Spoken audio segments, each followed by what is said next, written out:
Svenja, and so on.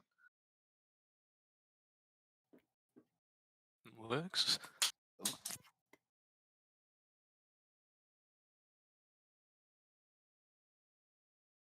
Oh, does anyone go first? Oh, Right now, I'm thinking about my answer still. Then I can go. Jormund would probably appreciate Mikkel's quietness and same interest in a little bit of blacksmithing, at least on Jormund's side. But at the same time, that's probably what he dislikes most about Mikkel, is that he's sometimes a bit too quiet for his liking. He wants to talk a bit more.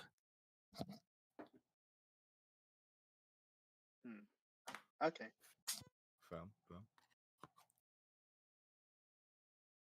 Okay. For Onyx, on what he would admire about Carmilla is that well, right now from his perspective, recently knowing that, so Carmilla is some kind of a vampire undead, correct? Correct. Okay. Yeah, so from Onyx's perspective, he would appreciate that Carmilla, like right now he doesn't know much about vampires, but knowing that they feed on blood, he appreciates right now he doesn't know, but from his perspective, he appreciates Camilla's restraint in not asking. It's like, hey, can I taste your blood? kind of question. He appreciates that question not being asked, essentially. And what Onyx dislikes about Carmilla is, what would it be?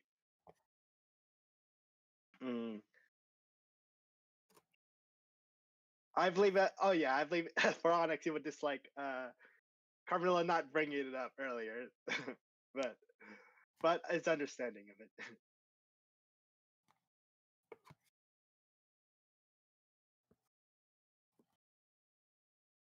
Yep, and so yeah, that's it.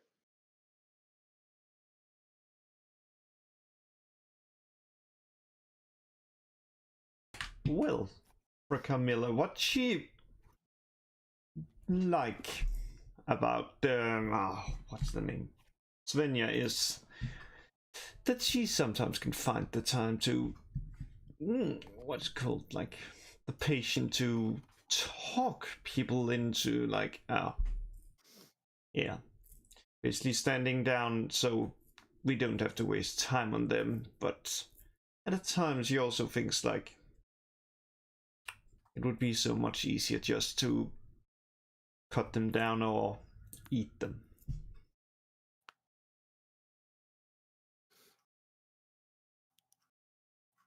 Okay, so what Svenja likes about Jormund is that he is unflinchingly brave and loyal. I think to his own ideas and drives. The thing that she dislikes about him is that he sometimes is very prone to just, sort of hit with axe, ask questions later.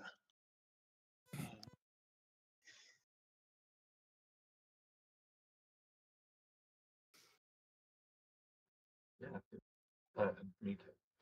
Okay. That's a very good question. I don't really know your character too well, Onyx. I think what Mikkel likes the most about Onyx is like the fact that he takes every challenge with a smile on his face. But he does also feel like that could get a bit much at times.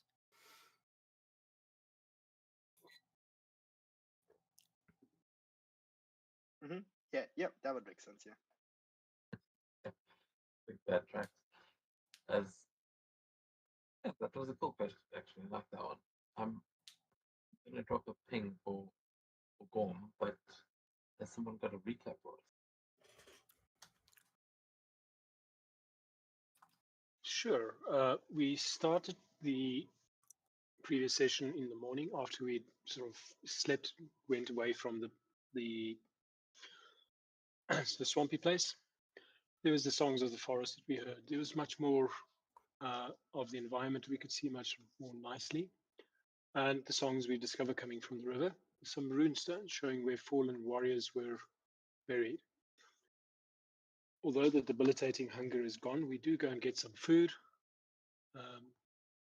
And we travel up the river towards the Hangman's Tree.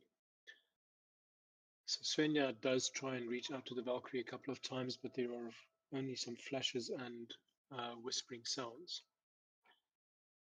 And we talk about what could have been the cause of the vision of the corrupted god Tyr. So we come around the corner. There are many dead bodies with nooses around their necks. Jormund opens Odin's eye, and it appears that these nooses are glowing. There's good and evil just lights up the whole place. And Matra causes a darkness spell. Isolde screams as Atrix asks her what she's doing, and then Matra kills Atrix and turns into a hag of some sorts. As we are fighting these undead, a woman emerges from the forest with blood dripping from her hands. She tries to attack Svenja, and the Valkyrie's Valley floods with blood, and we are in combat with Drekna Bloodtooth at the end of the session. Yeah, I think just to clarify, the Matra, she did not turn into a hag, but it did seem like she was in disguise and didn't actually drop that disguise before she was able to slip into the water, just out of Onyx's grasp as he was attacking her.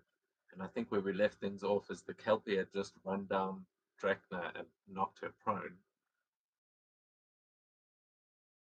which is where we will pick things up at the top of the round with Carmilla, who has been fighting with some of these hanged men underwater as well. But we jump right back into combat with your turn. Oh, exciting. Well, as I can see, there's stuff in front of me that needs to die.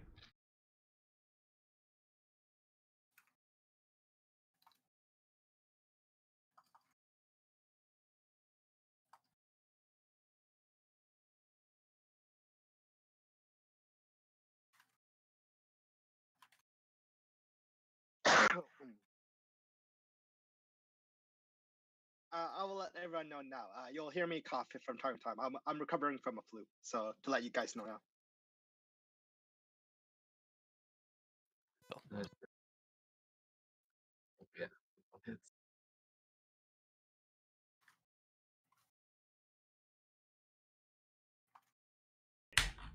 Yeah. Is that really all there is?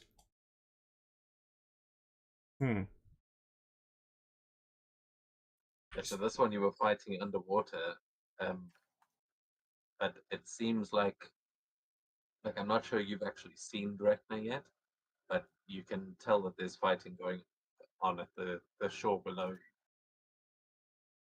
Well, like on the map below.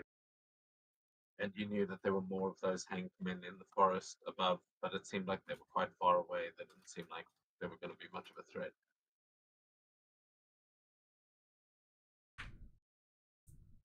So there's nothing left. And to swim to the other place and see if there's something there. Okay, you can give me a perception check.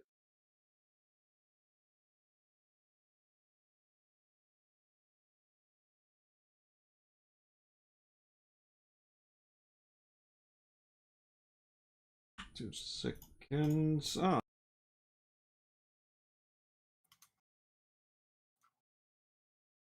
Ooh, okay, with a 23, you will notice that on the other side of the ship there is something floating in the water, and it looks like the sort of blanket or like tarp kind of thing that was wrapped around Matra's shoulders, and you can see footprints leading out of the river. It looks like someone got out of the river here and ran up into the forest, but you don't see an actual person. Oh well. Gonna ponder that a little bit, and then let's get on to Svenja. Okay, Svenja.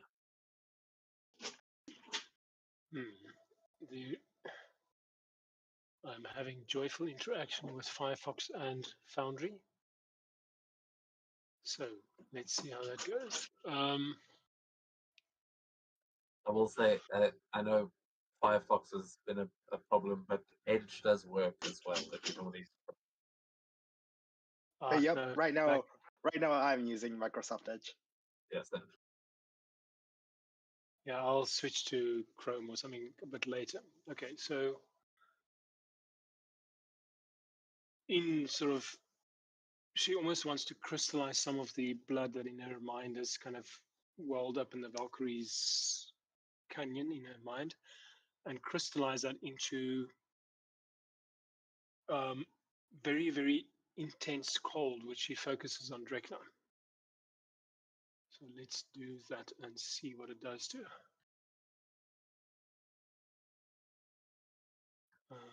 this is a ranged spell attack.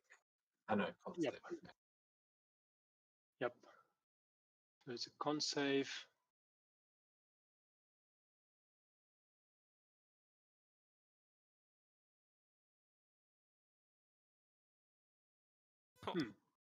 Damn it, so she succeeded. That is not great. And she will move in that direction towards Drekna. How much movement does it take to hop off the side of the boat?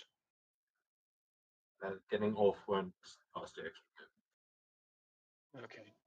And fling out her Devil's Dance Rapier in Drekna's general direction.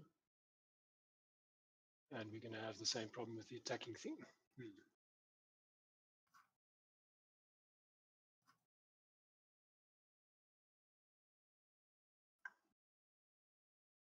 Actually, no. Melee. Let me figure out my browser. Let's just do that attack as 20 plus 5 plus 3 plus 1. That would be a 27 to hit Drekna. That hits. And God damn it. I think it does 1d8 plus 1 plus 1d6 6 damage.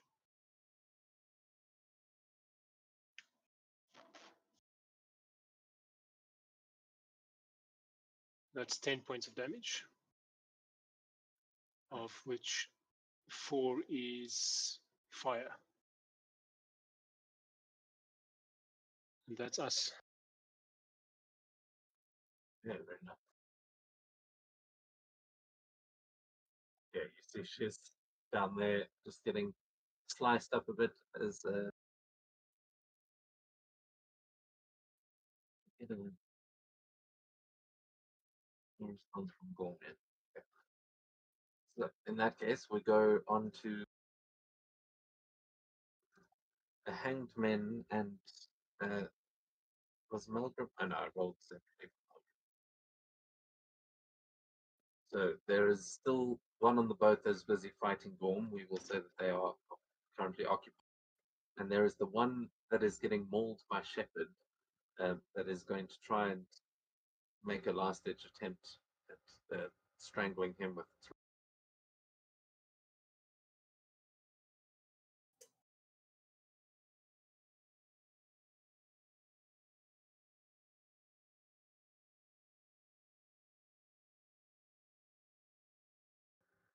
message.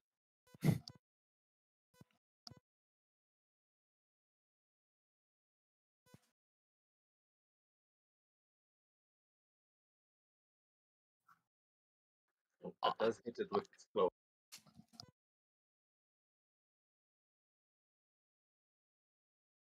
Seven points of damage there.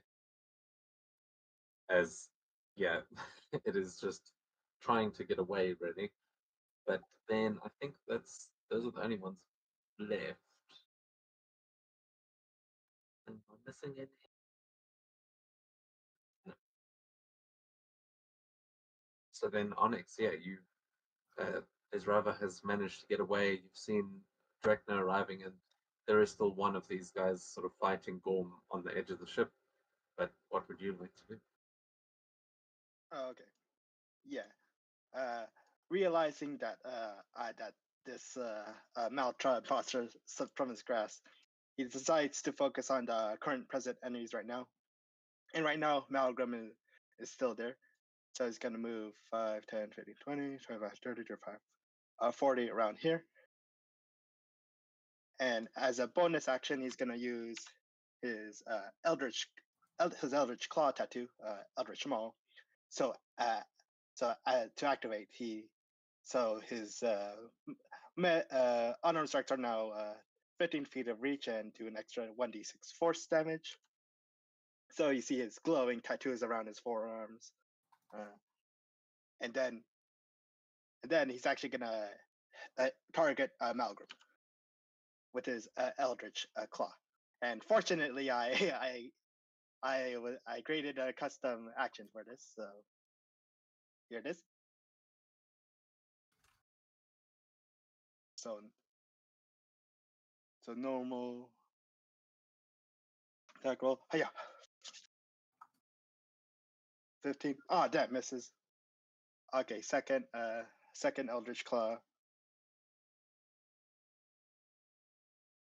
There you go, 20. That's gonna be 14 points of damage. Right. As this like compressed air fist of force goes straight at Malgrim. And that is Onyx's turn. Very nice. Yeah, you see as you hit that sort of, he's trying to go incorporeal, but you sort of shimmer him back into existence with the force of that strike. And at which point we go to the ship. Now I know I can't remember if we actually did this last week, but would someone like to control the giant? Because I feel like it's there on the ship, but I keep just speeding over it.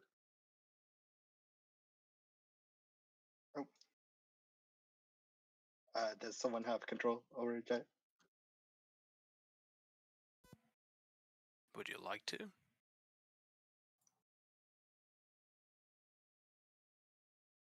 Yeah, I think it would be more fun if one of you guys is controlling Kyoran. I think Yeoman's already got quite a few little things. Yeah, I'm not.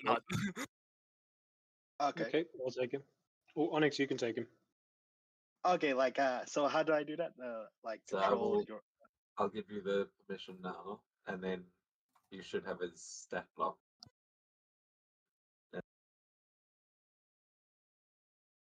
So should be fine. I'll tell you what. While I'm finding that, Mikil, we will go to your turn. Okay. Well, I guess it's time to help Jormund with Drekna.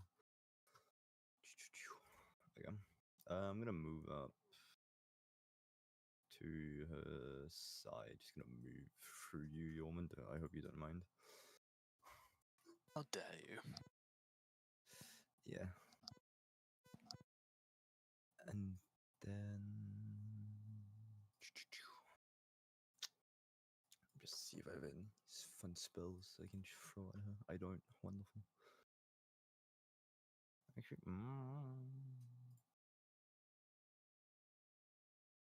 that's cute. That's probably a bad idea. Okay. Okay. Yeah, I'm gonna hit her with my ninjato just to make sure she can't heal. Well, hoping to hit her. Right. Is this considered flanking? He is prone and restrained anyway, so. True. And restrain. What's restraining? My fire rune. Did she fail? Chief. Oh. I'm pretty sure. Let me scroll up. Yep. Okay, that hits. She won't be able to heal until next turn. And then as my second attack, I'm gonna recklessly attack her with my CX. Because that is always fun. That's 1d4.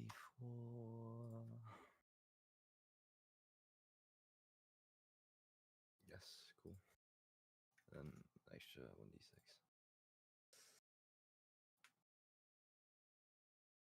11 damage.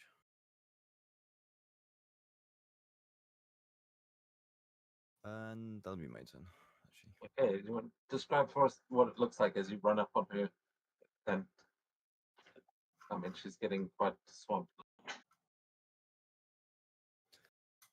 I'm running past Yeoman, or rather between his legs, and I just come up, take out my Ninjago, and just stabs her fucking shin. Like, no, you're not leaving. And then whilst I'm doing that, I take out my my CX and start stabbing her torso, like chest area. Just trying to Right, hammer we'll down. get to her response in a second, but first we will go back to the giants. Oh. You should. So You should have so like control do over. I? Oh, okay. Oh, okay. I see his actions now. Oh, okay, so I can control what he does. Yeah, you should have control over his character sheet, and so yeah, you can take his turn now. Oh, okay. Yeah, I can imagine. So I think he would like deal with the remaining zombies on the ship. So with so first so I guess multi attack with that. So 2 battle axe attacks. So attacking the zombie. Hiya. Yep. Yeah, just turn him into like cleave him in half, essentially from the up to down, and then yeah, and then the Holy shit. 3d8 plus 6 plus 2d6. well, that's what his Velax does. So yeah, Holy and crap. then the other zombie. Oh wait, he's got to move a bit closer, and then okay, attack with that. So damage normal. So 20. Oh yeah. So basically, with the battle axe, he cleaves 1 and 2, and then from vertical up to down, and then with the other zombie, he cleaves him in half from the waist, side to side, from the waist, like so he's in half, like Darth Maul cut in half. Ah, Very nice, yeah. I think at this point his view would be blocked by the sail of the other two, but and like making those attacks, the ship is rocking, but he has still got a harpoon attack if he wants to attempt Oh. it. oh really? So Yeah, he does it. he was kind of trying to stay in the ship. He would have to step out if he was going to make that attack because the sail is blocking. Yeah, I guess. And then he kind of moved back, giving space for others to move around.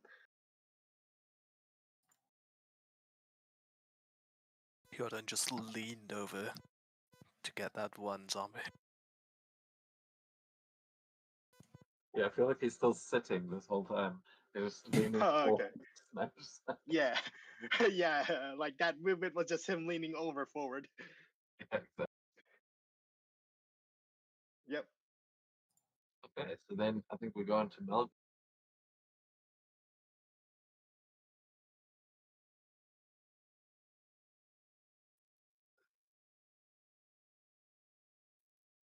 So Malgrim is going, he is next to Svenja there. He is going to use his bonus action as the whispers are going to pick up around you. And let's see, I need a wisdom saving throw from Onyx and Svenja. Oh wait, is this a sleep thing? No, it's different. Oh, okay. I was about to say because you said if we succeed on the sleep thing, we would be immune to it for 24 no, hours. Oh, he does get that back though. But so the song is still going, but I don't think it actually affected anyone. Yeah. I think it got me, but I woke up. Yeah. And Yeah, so everyone's awake. It's up. yeah, and those Oh. who succeed are immune to the effect. Yeah. Damn it! Okay, you are going to begin to shudder uncontrollably, and it is going to give you disadvantage on ability checks and saving throws for 1 minute. Okay. Oh, But damn. Svenja, you save against this effect. So yeah, Onyx, just remember disadvantage. Yep. Basically, Actually, like, forgot the little shit is next to me. So. Yep. Yep. Billy checked and saving throws. Got it. and then with his action, he is going to run, provoking an attack of opportunity from Svenja so that he can not have disadvantage on his ranged.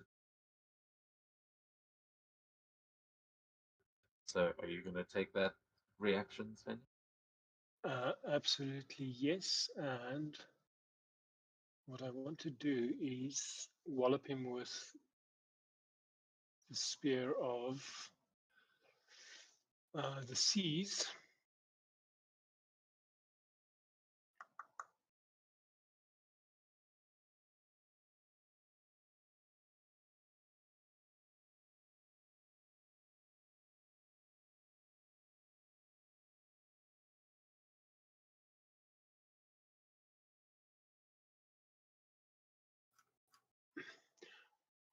I can't do the water lash as a reaction. Okay, so it's just damage.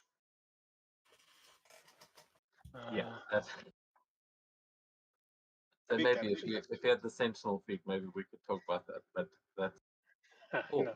but a hell of a hit, 25 damage. Yeah, let me see. 10 of that is cold. I don't know if that makes any difference.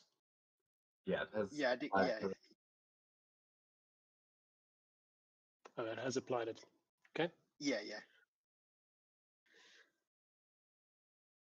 So he is then, as he is rushing forward. Actually, yeah, you kind of stab through that ethereal sort of spirit, and then he is going to turn around and put out his two hands and use psychic innovation, which he's going to fire toward. Let's see it. Onyx and still got some movement. So he's going to move up, and he's going to fire one at Onyx and one at Mika. Okay. Oh, is this attack roll or saving throw? Attack roll. So Oh, okay.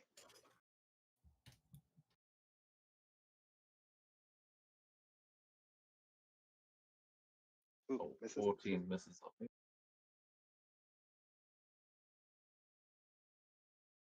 Yep. Come on, Yeah, Shield of cool. Fate. You have it. Let's hope that work pays off. Cool graphics. Oh, What did I actually do? Wait. Oh. This is a spell, right? Oh, what was the attack roll? it is a spell. It was a 25 to hit you. Ah, Okay, damn! Even with Shield of Fate. I would like to point out wait, how do I show this again? How do you show info on a item? I don't remember. You should just Use be it able and to. it'll show up in chat. Oh, you just. I think Oh, I know exactly what you mean. Yeah, if you click the icon, it should send it to the. If I do that, okay. Specifically on the 10 other charges, like the last paragraph. oh, really you were targeted by.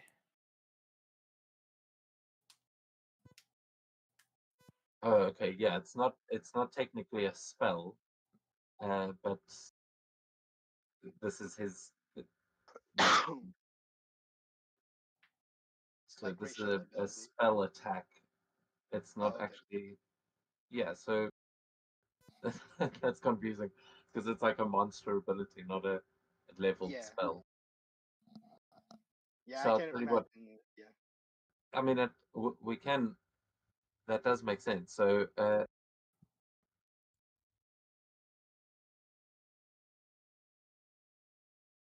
just trying to think the damage level. Yeah, I'd say this is the equivalent of a level 2 spell. So 2 charges and you'd be able to reflect it. In that case, I'll use 2 charges of the shield to reflect.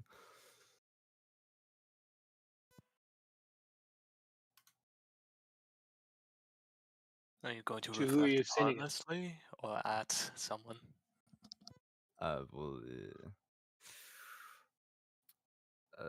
I'm gonna reflect it back to Malgrim. The bitch.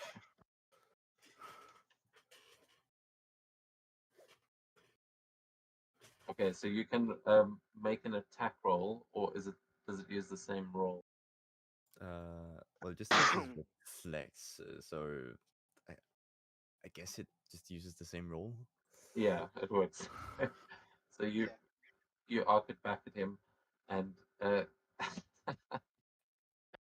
wow, Let's see if it hits. yeah, it's gonna hit him, but he also needs to make a wisdom. Ooh. Which he failed, which means he frightens himself.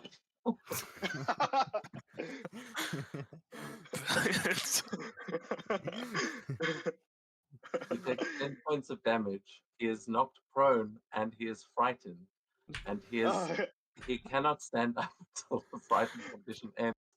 So he like Oh, no. sends this ghostly like spirit to rush towards you, screaming, and you deflect it with your shield right back at him, and he just starts squealing like a child as he falls back onto the ground and starts scrambling backwards. Okay. Malgrim, man. what have I done? This could not have happened to a nicer person. Yeah, and I believe Drekna is gonna look real pissed or embarrassed of him.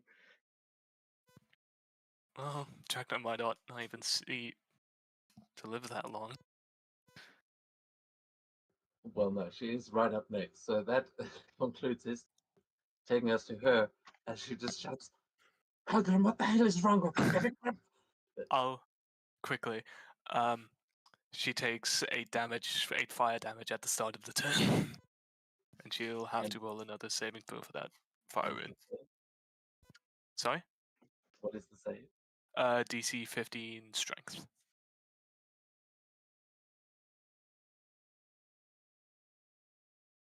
Okay, so she does make it there, 20.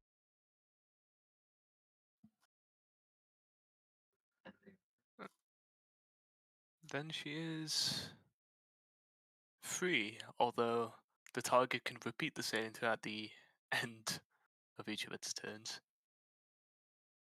Oh, okay, so that only happens at the end of her turn. Yes. Then, and then what is the effect? She's just restrained. She's restrained. The effect ends. She will no longer take 2d6 fire damage at the start of her turns and no longer restrained. Yeah. So. Yeah. Yeah, So so it's right just now- the fire damage, and she's stuck with it. Yes. Okay, but she can still act. So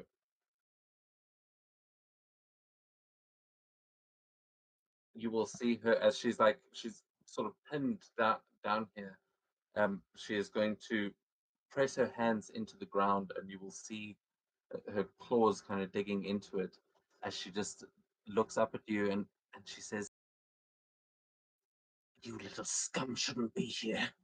The mists whisper of your doom, and I shall have your soul swinging in my trees." As she casts a spell, and from underneath you, a tree is going to erupt with these sharpened branches that start jabbing up from the ground and trying to impale you. this is going to affect all of you guys around her. I'm just checking. I think it's a dex save. Okay. So dex saving Uh-oh. Uh-oh. Yeah, dex saving throw.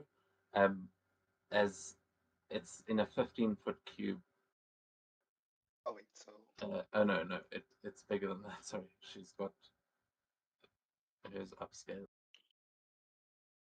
Oh, shame. Poor Malgrim. wait, so So actually, Svenja, Onyx, Mikil, and Yormund, and the Kelpie. I need rolls from. like does Valgrim make the save as well? Oh, Uh, fuck. No, it's creatures she chooses. So Oh, Malcolm okay. he's freaking out even more now as the tree is erupting underneath him, and he gets caught on one of the branches and is now just holding onto it for dear life as it lifts him up into the Okay. air. But he's not being Okay. impaled by. Alright, so right now this is saving throw at disadvantage for Onyx because of the effect Malgrim did. Yes. Okay, disadvantage. Come on. No. Damn no, that was terrible, even at disadvantage. Wait, so did Malgrim not lose concentration and that effect was not a spell?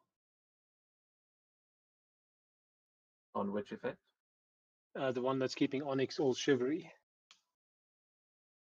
Oh no, that's not a spell. It's Okay. A his, like it's a flipping dragon's rad. frightened. Yeah, like a It's dragon's the- frightened ability. Oh, kind of. He has to keep it going as a bonus action, but it's the misty whispers that is causing it. Okay. However, on this one, if you have failed the dex save, which I think almost all of you did, there was a 20 there, which Yeah. I think succeeded, but the DC was Yeah, 17. yeah, I think only Jordan succeeded. So then you are going to take it's 84. What? Yeah, and then you are restrained by this tree, and you can make an athletics check on your turn to try and free yourself. But you are impaled by the tree and lifted up into the air, and you will notice that lining this tree there are nooses tied to it that are now hanging below, and you realize that she has brought the hangman's tree to you. I think you blanked out when you said how much damage we take. I haven't not rolled it yet. Shit.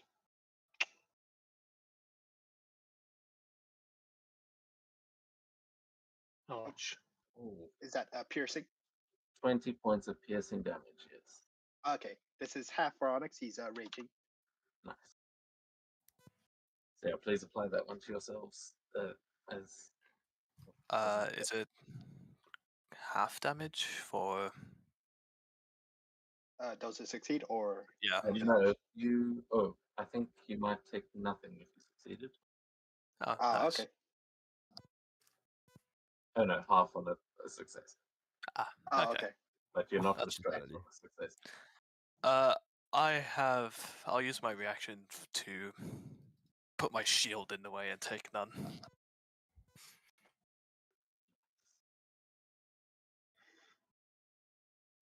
Okay, has everyone applied that damage? Yep. Yep. Okay, so that is her action as this tree lifts them, and we applied that to the Kelpie as well, because the Kelpie is now Yeah, lifted the as Kelpie had temp HP 20, so now it's just down to normal. cool. So then that is her action, and then with her effect,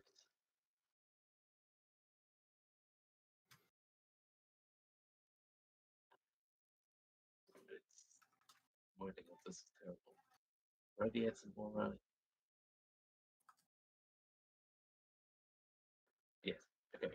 So I need also a con save just from the Kelpie, Yormund, and Meekin.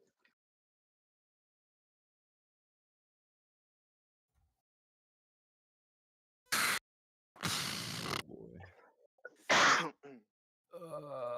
Please, dice gods.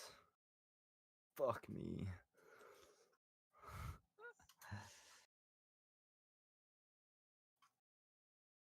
Yeah, we're not just rolling so easier high on like our this. saving throws. Well, the Kelpie ace is it?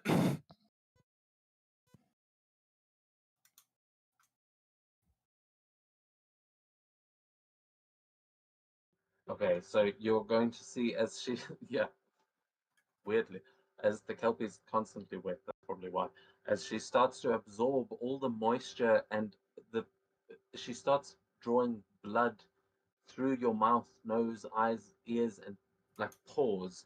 She starts pulling your blood from your body and towards her.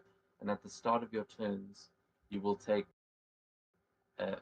this all half damage. We might as well do it now, otherwise we're going to forget. But it is 19 points of necrotic damage. The DC was 15 on this one, so it looks like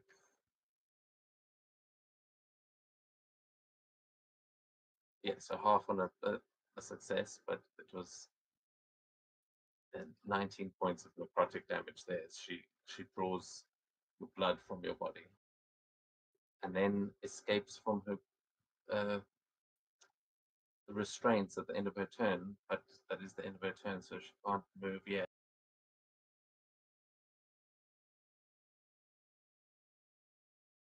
Uh, So we go to. Oh, sorry. wait, damage, right?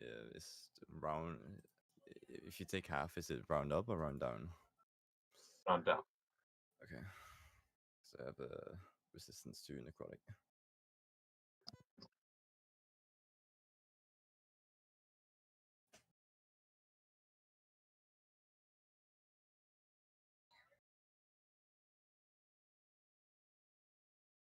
Cool. Cheers. Okay, nice. So I'm still getting used to her abilities, but then as she kind of breaks free of the chains, she looks at you, Yormund, and she just says, "Be warned, child. Meddling in the affairs of Eldertwist comes at a cost. Our dealings were with Atrax and his kin, not your petty village. Interfere more, and you shall unleash a storm on your beloved Broderick." And then we go to your turn.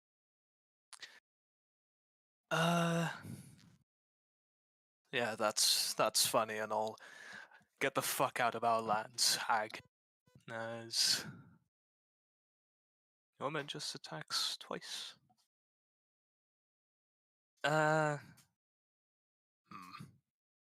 Is Malcolm still like incorporeal? Yeah, I mean he's sort of flitting between, but he is currently on a branch, sort of above you, squealing. Ah, Yep. lovely. And he is prone. Yeah, he's hanging on to that branch for dear life. Then I'll move for flanking. And I'm gonna try and give this hag what for. But that I'm She screams back as she kind of you hit her hands, and she seems to deflect it with a claw. But she says, "These forests belong to us," and then you land a hit. And for the extra disrespect, I'm just going to shield bash her with my bonus. Try and like split her lip.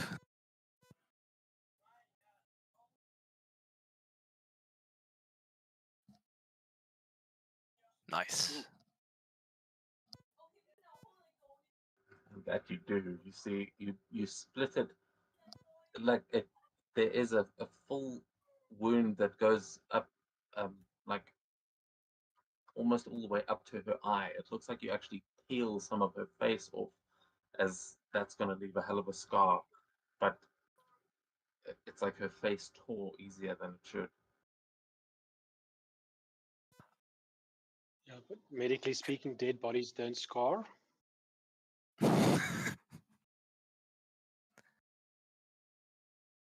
And as well,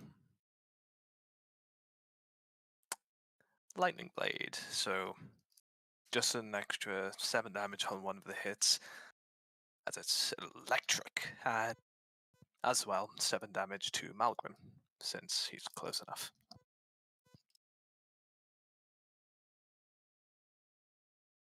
unless him being slightly incorporeal does something against that. Oh, No, that definitely affects him. nice. His screams turn to.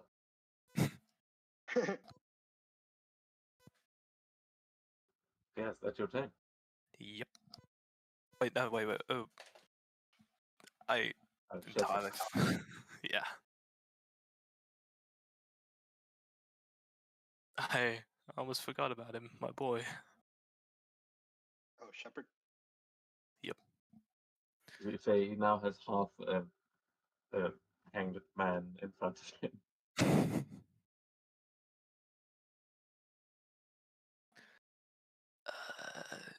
What will Shepard do?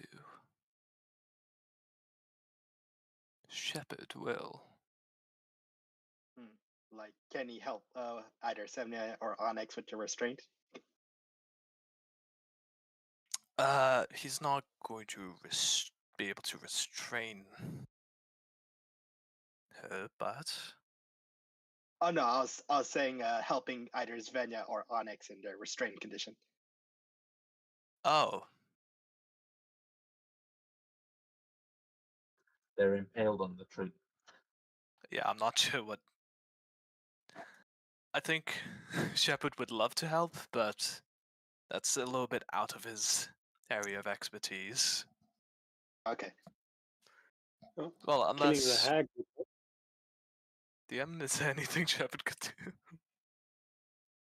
It's up to you, man. I don't know what tricks you've taught him.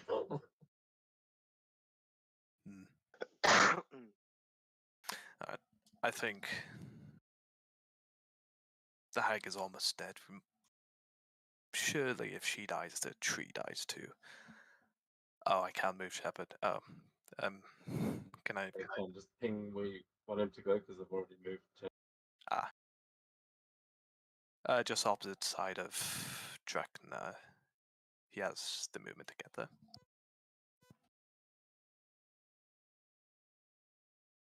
Nice.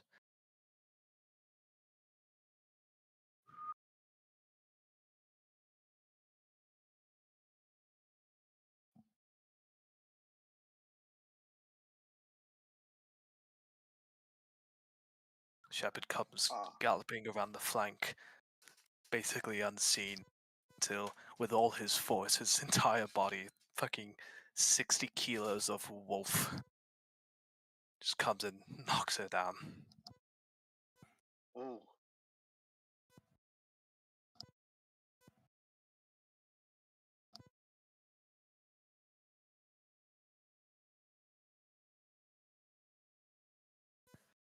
Now that's my turn.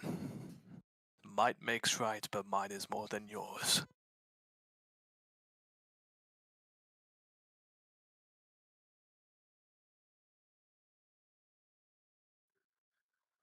This fucking hound. Camilla, you're up.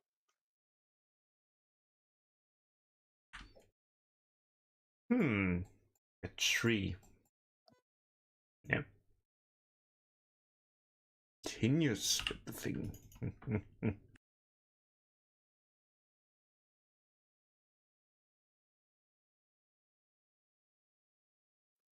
Shit, did I miss one? Yes, I This one's noticed. blind for some reason, so I feel like he's been walking in the. He's like been fighting a tree or something. Yeah. And soon he will be dead. Ah. We're used to it. That one was just a feint.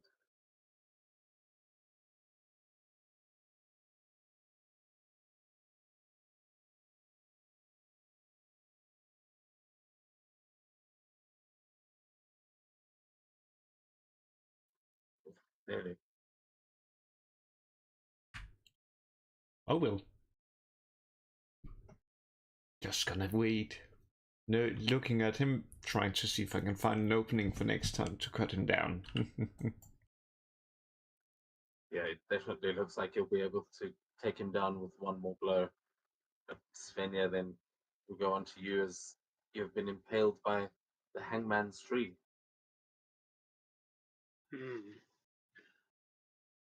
Questions. She is going to try and summon her 3 spectral Valkyrie soldiers and target Drekna with that.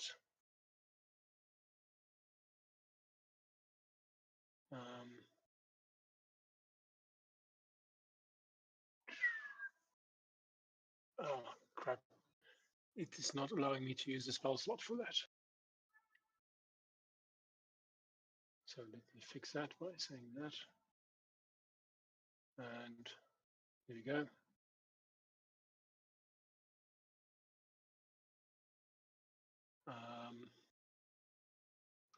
Right, so let's attack Drekna for the first one with 17 normal damage. 10 points of force damage. The second one will also hit her. And that's a miss. And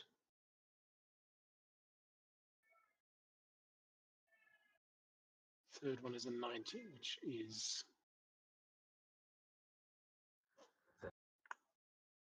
11 points of force damage. So these 3 Valkyries are just wailing on her. Yeah, they are also slicing through. You will see that now, as she's taking these hits, you are exposing what looks like just muscle underneath the skin. It seems like you are slicing pieces of her flesh off to expose this thing underneath. Okay, and what she will then also direct a rapier to poke at her. And it's going to give me it's too far away, isn't it? God damn it. Oh, what happened? No, I've got this. It's a melee weapon that operates at essentially a dancing blade type thing. 20 plus. That would be a 15 on Drekna. Wait, hold on. Don't you have advantage because she's right now she is prone because of Shepard's ability. Okay, there's so let's roll it again. 15 or a 18 to hit. I think the 18 hits. Okay, what does the rapier do? 1d6, 1d8.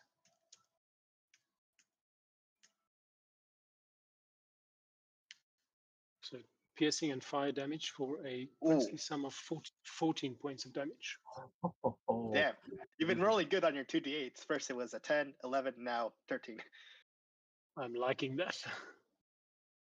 So describe for me what this hit looks like as you are bringing her down to 0, but exactly 0, and it is not actually killing her in this moment, but it is going to burn the rest of that flesh off. So what is it? Okay. So, I mean, the Valkyries have been slashing and peeling off chunks of flesh, and I think the rapier would almost, so the rapier is kind of floating above her and would almost sort of peel her spine or down her spine, sort of almost like trying to peel the spine off the body, but it is a rapier, so its point is it's not going to be like an axe or something. It's almost like skinning, just ripping the skin across her backbone as if there's going to be a Blood Eagle kind of event coming soon.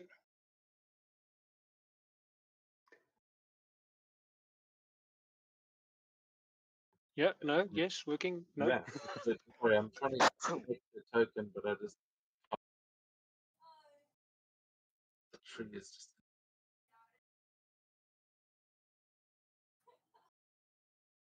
Oh my god.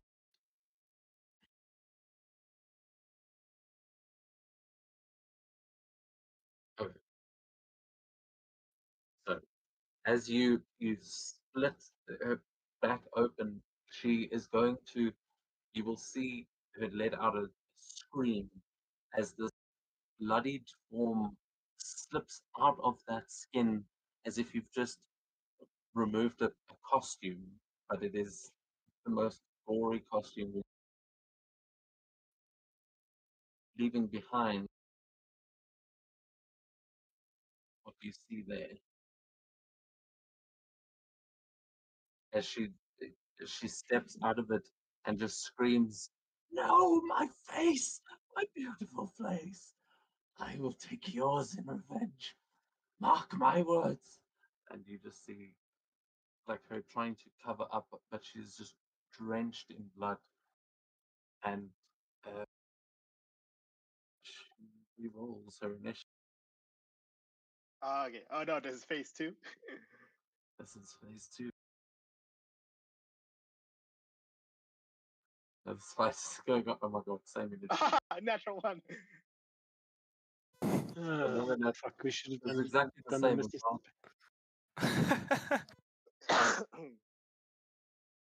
Okay, so yeah, Svenja, was that your full turn? Because this would happen just as you end. Yeah, that would be the full thing.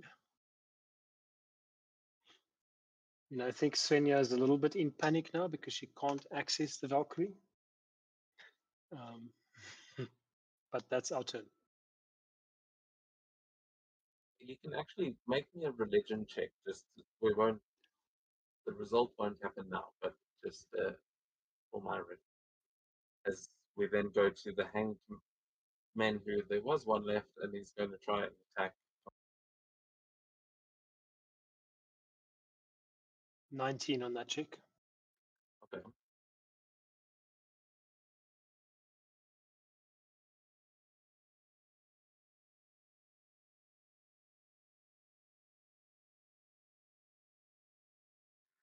Yeah, misses both his attacks. As we go to Onyx, and yeah, also Okay. impaled on the tree. So to get out of the restraint is so is it a regular? Is it at the start of my turn or is it an action? To make the check.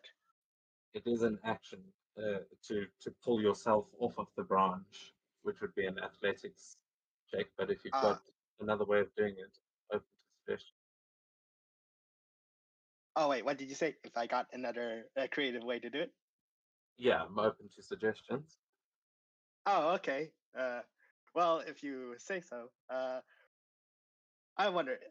As a bonus action, he's gonna activate his ring of jumping, and essentially, like he's like impaled on the ground, essentially, like kind of like restrained on the ground or like restrained in the air.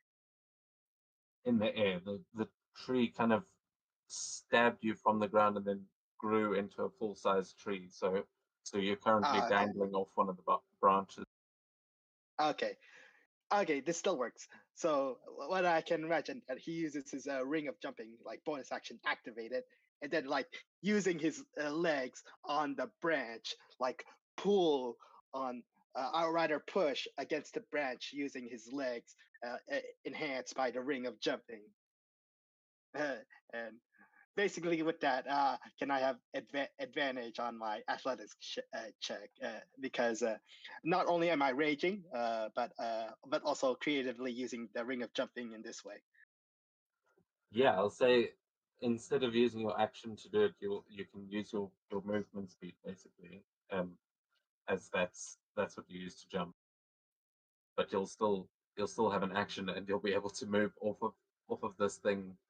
We'll say half your movement speed as you're breaking off.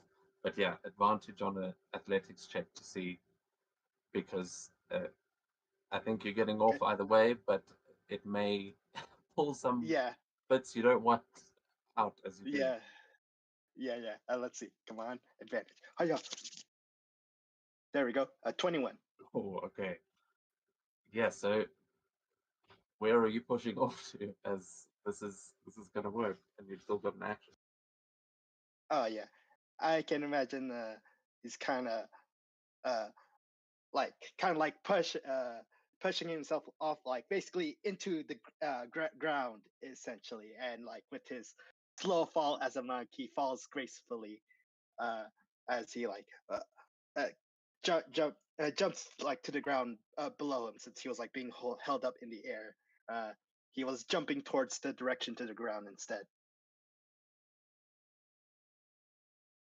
And Yep, and with that, so I have half of my movement, as you said. So 5, 10, 15, 20, right here. Just barely reaching Malgrim, who is right now still prone, but right now he has he only has his action left, so he has two attacks for Eldritch Claw. So advantage roll. Hiya. Oh yeah, obviously, yeah, that will hit. That's gotta be 13 damage. Then second Eldritch Claw on Malgrim. Yep, once again, hits. That's gotta be wow, minimum damage, 9 damage. Yep, and that is Onyx's turn. Very nice. Yeah, Malcolm still screams, but it does take us to Giant, which is you. Oh, okay. Yeah, I can imagine the giant's gonna use his harpoon, so he's gonna chuck, and he's gonna chuck it at the remaining zombie. Oh damn! Natural one, no. Yeah, the whole boat just rocks from side to side as he tries to throw it, and Okay, all this screaming. okay. Getting Second harpoon. Let's see if that hits. I think you've only got the one harpoon and 2 battle. Oh, only one harpoon. Yeah, 2 battle axe attacks and 1 harpoon. Oh, okay. Can't do the harpoon again. So no, the harpoon's like stuck in the ground there. He's gonna have to move it back. Oh, okay. I wonder, can Fiorin just step off the ship for a moment and kind of attack, like with the battle axe? I mean, it can How probably far reach can he move? the giant. I think it can reach where. Oh, okay, you can still reach. Okay. Okay, yeah, we go. That's which will obviously, yep. 29. So basically, kind of like swinging a golf club or a bat, just sends him flying his corpse away. Yeah. Kamala just about to like expertly execute it, and then just goes completely smash off screen. Yeah, Yep. very nice. And yeah, I think that'll be his turn. Cool, taking us to meet it. Okay. Oh shit. I transformed. That's wonderful. Alright, first things first. Once again, I'm going to attack her. I will start with the Ninjato again. Just in case if I hit her, she won't be able to heal. Oh wait. I wonder, do you have advantage because of flanking? Oh, yeah, of course. That's better. Ah, damn, minimum damage. Yeah, I didn't do it for the damage, just so she can't regain hit points. Oh, okay. Yeah. And then for my bonus action, actually, I'm gonna. Before I do that, I'm gonna hit her with my CX. Okay.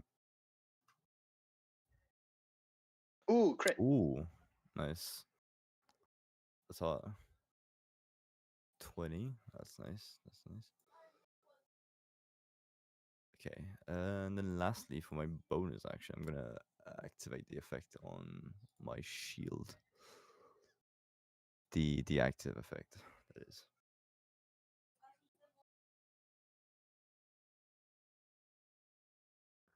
Okay. So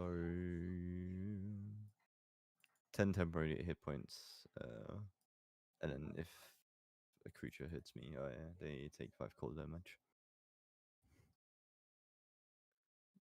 It doesn't apply it automatically, sadly, which is kind of a doozy, but here we are.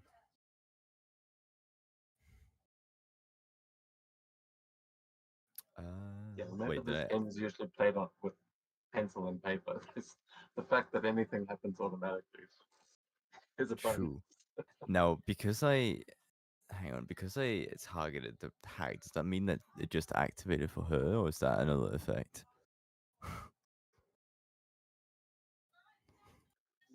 Yeah, it says she has 10 HP. It didn't actually give her anything. Okay, so you might just want to disable Yeah, that. well, 'Cause I might, yeah. Okay, yeah, and then that'll be my turn. oh no, it actually did 10 points of damage to. Oh, did it? Interesting. I think how much? Should only take Oh no, no, 5 it if they. didn't know. Just thought that she had taken less. But Fair. okay, yeah, nice. So then it takes us to the tree. Which is where Svenja dies. Well, Sven is still on one of the branches, and you are now going to see that these ropey vines, these with the nooses on the end, are going to whip out from around the tree, and it is going to make an attack again. Let's see. After that, one's going to Mikil and one to Yorman. So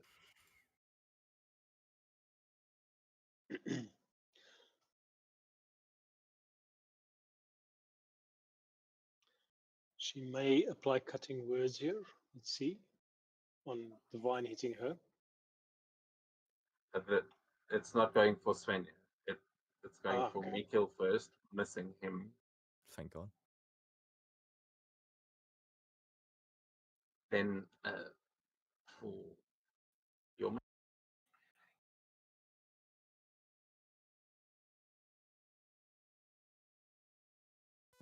Ouch. Yep. 22 to Okay. hit. Let's do the. Can we do the cutting words there? Yeah. Well, so let's see if we can activate it from here.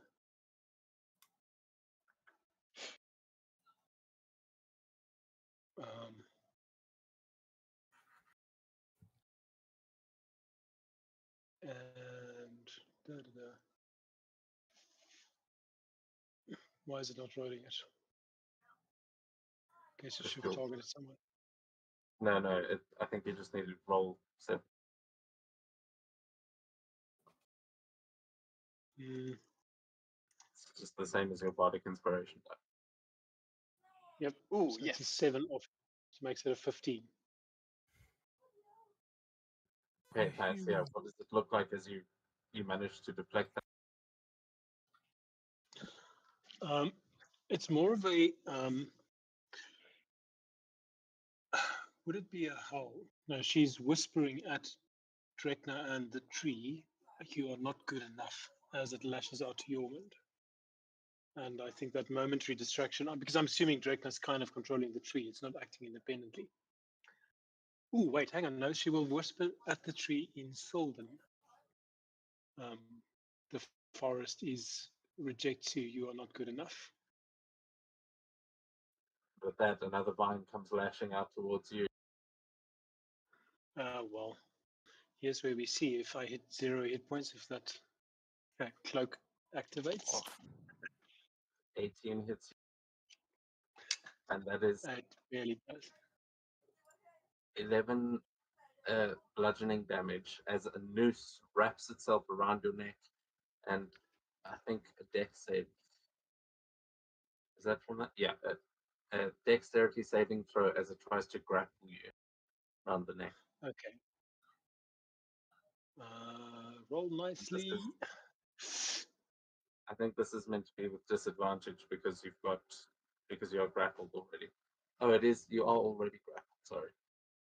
But yeah, this is to see if it. Okay, let's roll the second Not one. grappled. So that's Ooh, that's still a high 18 roll. at disadvantage. Okay, so you managed to just stop it from like fully getting around your neck there on that one. But then because it hasn't got you choked it, it's going to use its last. Yeah, I made one against Mika, one against Yorman, one against Svenja, and then it's going to use constriction because it has you there. And I will need a strength save from you, Svenja. As with that deck save, you kind of managed to catch the rope that's around your neck, but you're still being held by the tree, and it starts to tighten to the point that it's just trying to like crush. Oh, And okay. it succeeds.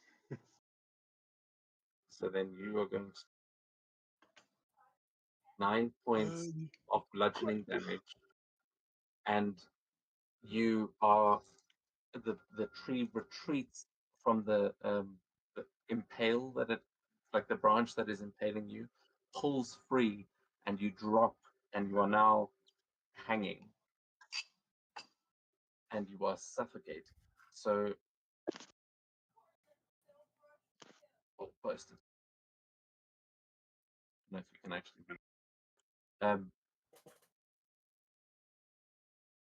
So yeah, you basically have run out of breath and you begin suffocating. Damn, I was gonna look up the rule for that. Can someone double check the suffocating rule? Suffocating is that it is, as I recall, 1 minute plus plus con. No, I think that's how long you can hold your breath. Oh, it's a. I believe it's a 1 plus your con mod for how many rounds until you're unconscious and No, that's incapacitated. No, what That's they how long want you is can the hold it. suffocation. Okay, hold on. Let me double check. So D&D suffocation. When a choke It does level, say a creature can hold its breath for. it can survive a number 1 of rounds plus. equal to its con mod. Minimum Oh, one okay. round. No. Yeah, so holding the breath, the next one for me says when it's out of its breath or is choking, it can survive for a number of rounds equal to its constitution modifier. Yeah, it was rounds. it's That's where I true. was confused. It's rounds, not minutes. Because I was gonna say that's like you can never suffocate them because it could take Oh, Okay, 20 rounds. So yeah, what is your con modifier? 1. oh. Oh no. Okay, so you've got 2 rounds before you drop to 0 hit points. Yep. Okay. So Svenja is being hanged by the tree, and we go on to Malgrim, who is hanging off of the tree and crying. Yep. How long is his own fear effect? Double checking right now. It's Like, he does he can take save damage at the end of his turn. Oh, okay. But otherwise it lasts for a minute. So I'll give him another wisdom save. Okay, is that at the end of his turn? I didn't do it on the last one, but I think it only hit him on the last one. So okay, so he does succeed that. But right now he's still up in the tree, so he is still trapped there. Oh, well, he's not trapped. The save is whether or not he can get up.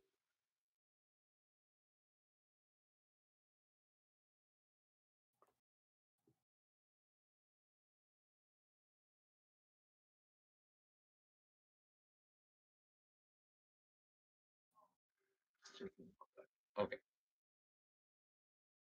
So Malgrim is going to. You'll hear that crying and screaming. He's slowly going to start to laugh, and I'm going to need Yormund and Onyx to please give me a wisdom saving throw. Oh damn! No, there's that disadvantage. I was under the effect. Oh, 22 at disadvantage. Fuck you, disadvantage. I'll have the wisdom of the mind.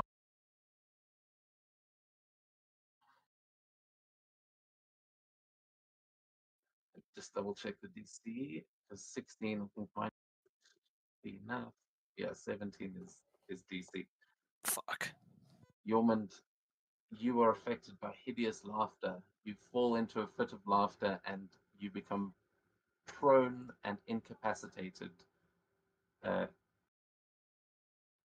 And then at the end of each of your turns, or each time you make damage, or each time you take damage, you can make another wisdom save. But you are buckling over with laughter. It is so funny. Malcolm Yes, told me a it's good really joke. Yeah. Or maybe Malcolm hanging in the air is funny. Yeah, you see Malcolm like just hanging upside down like a sloth and turning and looking at you, and for some reason it just cracks you up.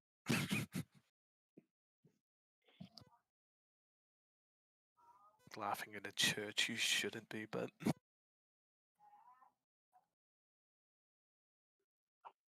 Keep forgetting about this thing. Okay, so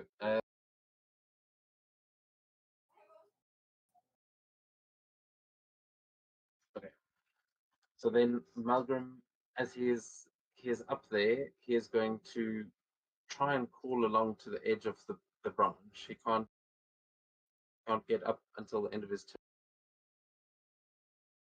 but he crawls to the end of the branch and is still 10 feet up in the air. But you can see he's barely hanging on, and he kind of Okay. falls from the end of it just onto the ground with a thud as he's like crawling back. And at this point, Drekna,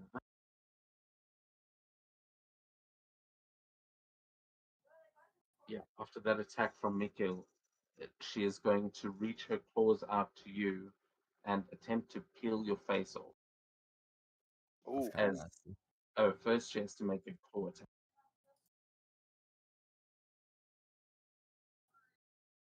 That's awfully rude of her.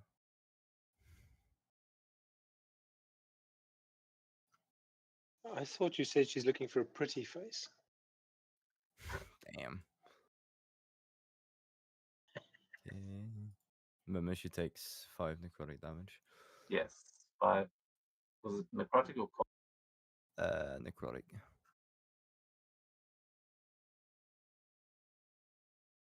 Oh wait, no, sorry, it's cold. Yeah, it's cold. You're right.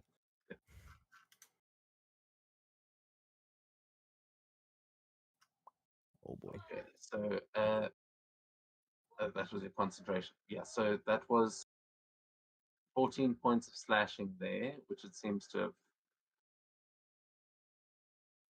have done its thing. Yeah, you only took 10. No? Oh no, you had 10 hit points.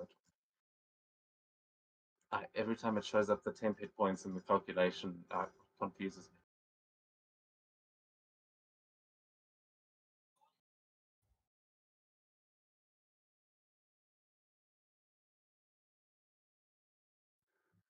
And then her hair, as she kind of claws at you, her hair comes lashing towards you to try and grab a hold of you. Oh boy. It's not an encouraging description. I might go down. Oh my god. Fucking hell. I did in fact go down. Well, at least my Shield of concentration Faith. isn't. Yeah. But you're not down yet, though. Am I not? It says you've still got 20. Oh, the fuck. Apparently, okay. Apparently, I still have 10. Okay. Not sure how that works, but sure, I'll take it. Oh, because I it's think because of the necrotic, of temporary hit course. points, it says you've got 10 temp hit points left and 10. Interesting. But, well, it's not going to matter that much as you are grappled by her blood drinking hair, and you are going to take more damage at the start of your turn if she drinks your blood. However, she then uses face heal. Damn. She's really out for me. So this is, sorry, I did it in the wrong order. It's going to be the hair first and then the claws for the face heal. But now I need a dexterity saving throw from you as she she kind of grabs you with the hair, and then with this claw, she grabs the like at your hairline and starts. Oh my, It might be that's not Joe. good. Have you got any inspiration or anything? No. Party inspiration? I'm pretty sure we Yes, have please. those. Okay. Can I use one? Yeah. Okay, go. Please. Fuck, that's even worse. Shit. It might be Jova. Oh. Oh, Mikil. So I know this is gonna take you down, but what happens here is she digs her claws in and is literally going to peel your entire face off of your scalp, just leaving the muscle and bone underneath. As you are stunned until the end of the hag's next turn, which obviously, yeah.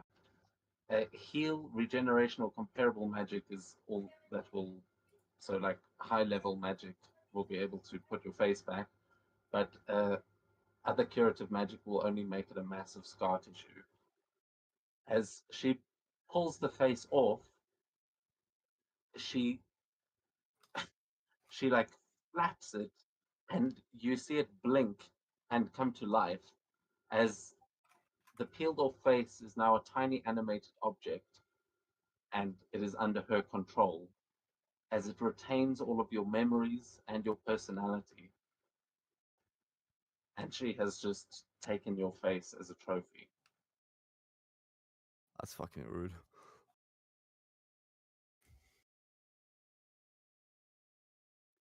With that, she kind of holds it up, and Mikil's face is going to say, "If you don't want this to happen to the rest of you, I suggest you sheathe your blades and walk away now." And she starts like kind of. She looks like she's going to start moving back, but she looks between the two of you. Well, at actually no, you like out. So she's going to start moving towards the river's edge there, around Shepherd, just glaring at him. As I don't think she provokes opportunity attacks from you with that Eldritch Claw, does she? Or like, do you have to activate that on your turn, or is it just you have that reach?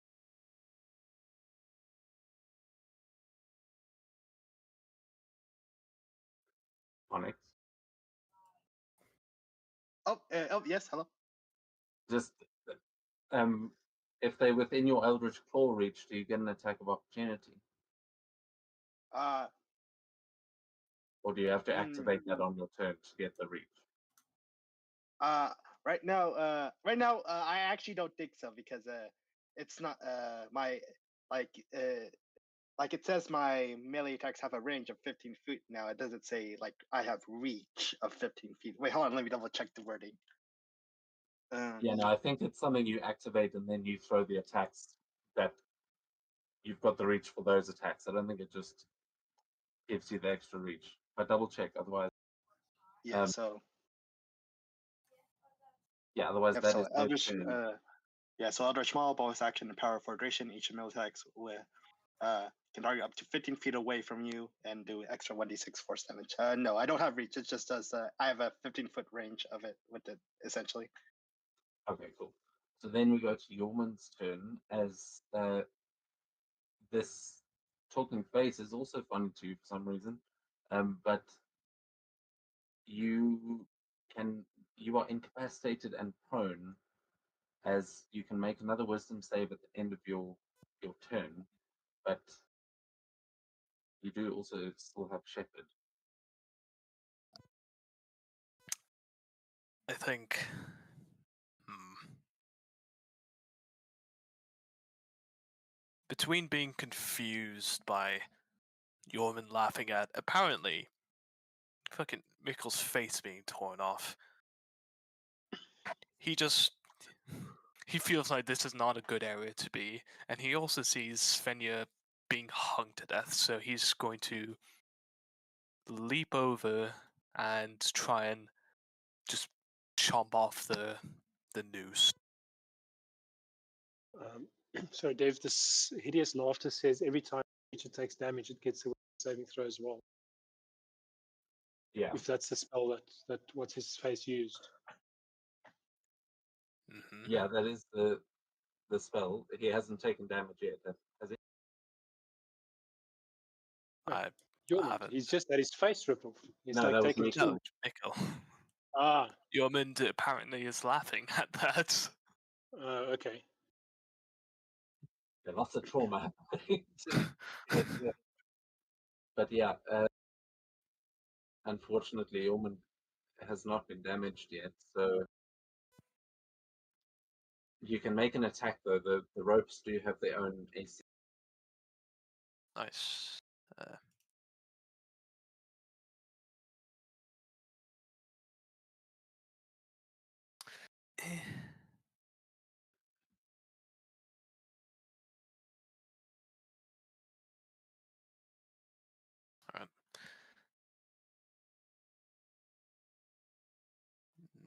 Not with advantage.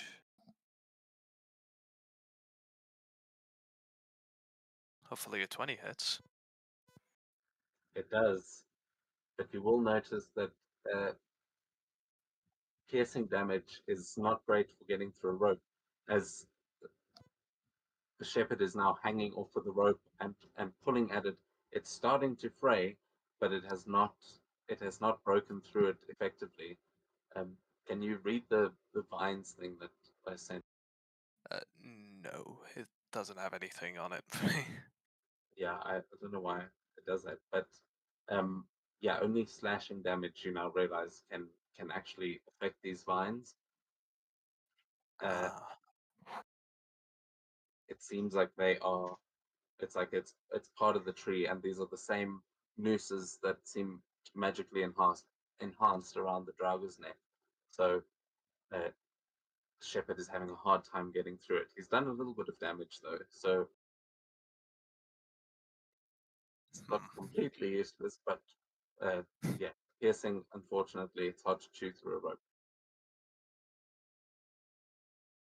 then... damn. I think that's all I can do.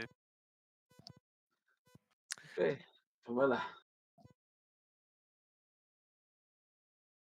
Is everybody dead yet? Yeah, the giant just yeeted that guy in front of you into space. So it seems like the big fight is happening against a tree on the other side of the ship. Tree. Let's see here. And Svenja is grabbed by the tree. She's hanging right now by a noose of the tree. Well. Let's climb up to the... Wait a second. Now, let me just think. If I actually can have enough movement to... Yes, I should. With 16, I should have enough to get up to the noose and try to cut Svenja loose. And yes, that rhymes. Yeah, I mean, I'd say the path you're taking, I'm sure you could run up the oars onto the ship, do some parkour to get up there for sure.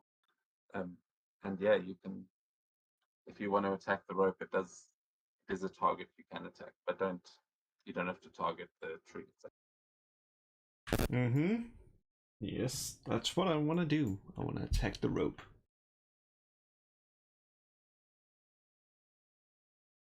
Yeah, let's see. Shouldn't say anything. Okay, that's a hit.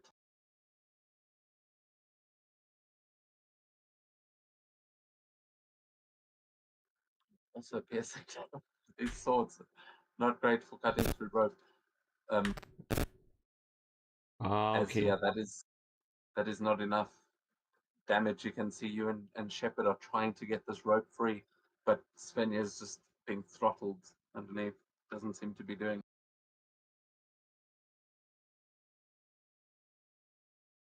Well, we're just gonna attack it more.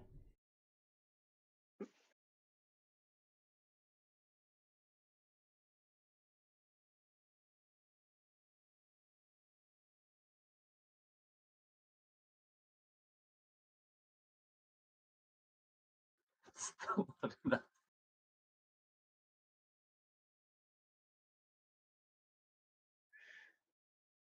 Not enough. Appreciate the effort. I really do. Come on, break, damn it. Oh god, the low damage rolls. You can see it is like frayed at this point. It is, it's like it's pulling apart, but the rope just looks looser, and it seems to be trying to hold itself together at the same time. This is definitely magic rope, and it is. You're kind of. Yeah, this is not a slashing weapon. It is. Yeah, unless you've got some specific way that you're able to do this, it looks like you're going to need an axe or something. Yep. Useless. Good thing. There's a giant. Oh well. giant axe. Svenja can keep hanging. Decisions. She okay, this is what we're gonna do. She will gasp out. It turns out she does celestial, not sylvan, so she will gasp out some sort of word which almost as it leaves her lips forms this little shiny motes of light as she uses the spell slot. Tell me if this works. To Misty Step to next to Yormund. Unfortunately, I'm just checking here. It says, can you does it show up? No, it just says vine. It doesn't show me anything there. It says, because the tree seizes targets by the neck, a creature grappled by the hangman tree can't speak or cast spells with verbal components. So your Misty Step is not going to work, unfortunately. This tree is stopping you specifically from doing that. Okay, well, then we have. I can't speak. What do I have that is only somatic? Somatic stuff.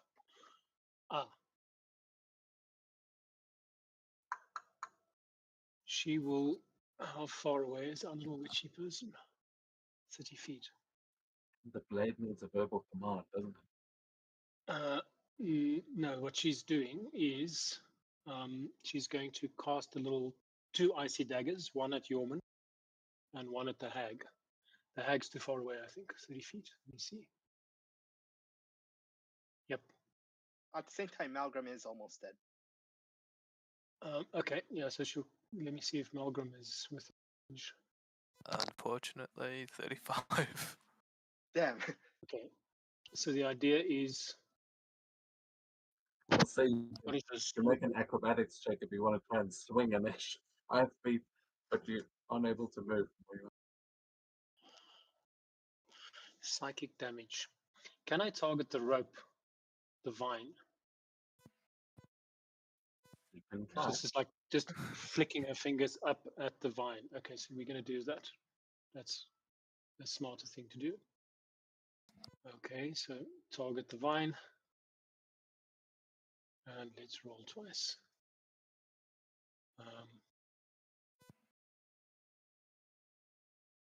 No, man, I don't want to target your. Yeah, that's me.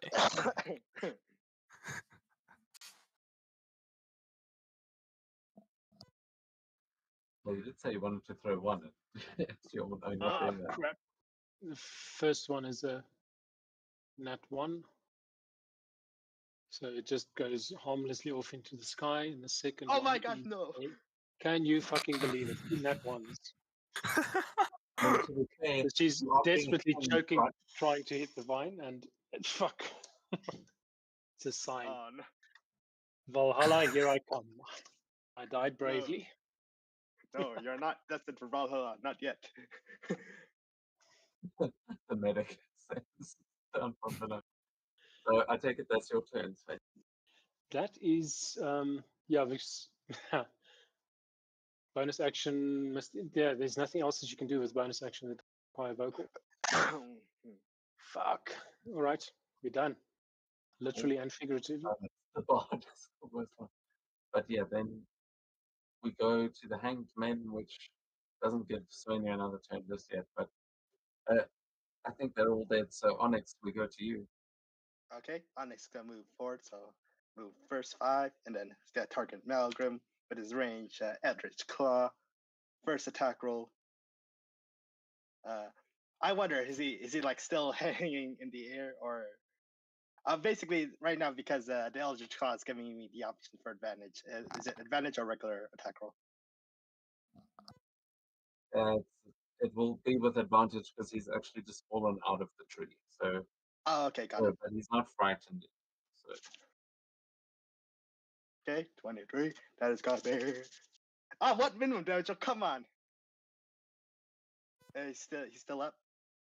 Yeah. Or not okay, doing good. great. Actually, Okay, damn. I want to say Yormund will just kind of like through laughter, just like he'll point over towards Mikko and just try to say Mikko, but Okay. he's just laughing. Yeah, And he so does he have a became good- the Joker. Yep, that hits. There you go, 15. That is again brings him to 0, so that's a knockout. How do you finish? Basically these two compress like force of air punches, like basically purple force energy, like come from it Onyx's fist as they go one to the gut and one to the to like the jaw area as it like it knocks him out. Or wait, is it a knockout if it's exactly, or no? It's is he dead or knockout? Yeah, it's a knockout when it's exactly to 0. I don't know. You can't choose, can you? If it's non-lethal, then I choose to be lethal. I I know, want but to be I'm lethal. saying if you bring it to 0 exactly, I think that's unconscious. Knockout no otherwise. matter what. Okay. So yeah, you've definitely knocked him out. I mean, it seems you most likely have killed him, but you might want to finish him off if you want to. Might have to make one more attack if you want to make sure he doesn't get Yeah. up. Oh yeah, and then I can imagine Onyx. Like he has a high passive insight, so he can understand that he didn't land a much more lethal blow. So You will bonus action, like he's gonna basically curve stomp his like his like basically his like heart gut area of making sure, like double tap, making sure it is dead. Okay, 19. You will hear as you knock him out, the whispers start to get louder and louder, just sort of swirling around him as they just increase. And as you land this attack, they are all going to go dead quiet. How do you kill him? Just straight through the chest. Yeah. Yep, curve So stomp we've is dead. been- And then been I here imagine before, your is he- group. Oh, go ahead. Sorry, keep talking. Oh yeah, I imagine that is that. I imagine Yorman is out of his like stupor of laughter. That is a good point. Yeah, I think you end the concentration on it. So yeah, Yormund just Yep, and Onyx is gonna move forward and basically move up and around essentially to right here essentially. Like make sure the hag doesn't get away. Yormund will just at this point call out, "No, don't." Hmm? Just he sees you going towards the hag, and he'll just tell you, "Don't." That's all he's saying. Yeah, Onyx is confused, but he's still near the hag, and that's all he can do. taking us to the giant who, oh, it was the darkness that was blinding them. It's also the giant that's Wait, what? the giant is blinded by something. I think it may have been the darkness. There was a darkness spell earlier, but Yeah, it's dispelled. I remember. I think it was either Svenja who cast dispel magic on it. Yeah, no, there was the darkness, but also Drekna has an ability that makes you bleed from the eyes. I wasn't sure if I hit him with that, but otherwise it goes to the giant now. Okay, yeah, the giant seeing Svenja in such a state is it's gonna move forward, kind of like around there, and essentially get the rope. It's gonna get his large battle axe that does slashing damage, yep, and make sure it's gonna attack the rope. Let's see if it hits. There's a 16 hit.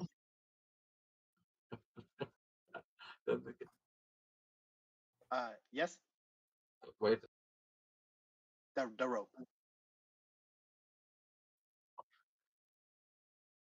I know. Hello? No, yeah, that does it. Just Okay, and that is gonna do some 26 slashing damage to this rope. that Or is oh enough. wait, hold on. Let's do the rope. Oh wait, hold on. No, it says it's 12.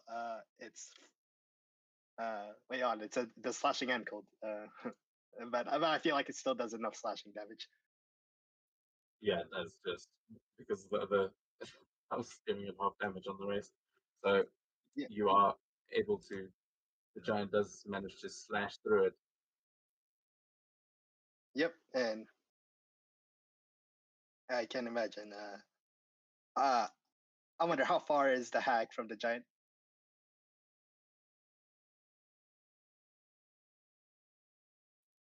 45 feet. Okay. Okay. Before he does his harpoon thing, he's like basically seeing this tree attack his comrades. I can imagine the giant is gonna slash at the big tree because why not?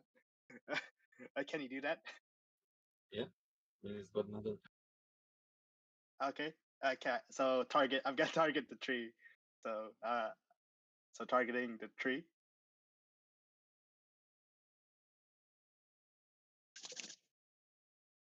Dirty 20 to it. And then it's gonna be. Yep, that much damage. Okay, yeah, lopping off at least the branch as that tree recoils a little bit. You see it as not liking that, but you've done some damage. Yep, and then I imagine yeah, like seeing the hag and the giant is thinking, oh, there's an enemy. Let's attack. So with the harpoon.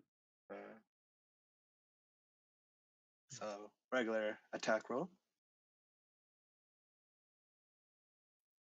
It's disadvantage, isn't Oh wait, what? Yeah. it? It's disadvantage because you've got allies within 5 feet. There's a lot of stuff you're throwing a harpoon through there. Oh, okay. Like, can I just like move down a bit because it like makes sense, like to not have allies. Hard not to be within. There's bear in mind this is a giant. There's not a lot of room Okay. to maneuver, and you're in the tree line, so you're in the forest. Okay. Okay, let me make another roll and see if it's. Oh no. Yeah, I know it's Oh, okay, remove the damage. Oh yeah, sorry. that's cool. Yeah, just bear in mind that you guys are down at the bottom there. You're in the forest. Like it's pretty dense trees there. Okay. We're not going to worry Got about it. where the exact trunks are and stuff, but it is like the giant's head is in the canopy. So Yeah. Okay, got it. Yeah, and I imagine that is his turn. cool. But yeah, you have managed to save Svenja from suffocating there as she dropped. Yep, and doing Basically some damage. on her knees on the ground, just holding her throat and just choking. Thank you. Speaking of on the ground and choking, Mikhail will need a death save from you, as you can describe to me how Mikhail's just reacted to having his face pulled off and getting taken down. I wish I could act it out, but what you're hearing from Mikkel right now is a blood-curdling scream. Like nothing else. There's no rhyme or reason. It's just screaming.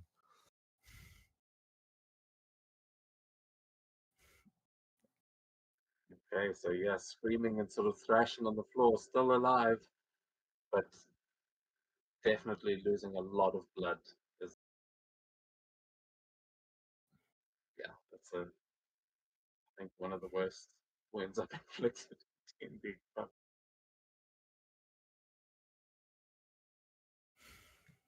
yeah, is there anything else going through Mika's mind before we go back to the Hangman's Tree? He's also screaming, "My face! They fucking took it off!" Or screaming, you know. Yeah, except of course it doesn't sound like that because he hasn't got lips to form words. Oh, Like he still has a tongue to speak. It's just gonna sound like weird like noises, like something like that. Huh?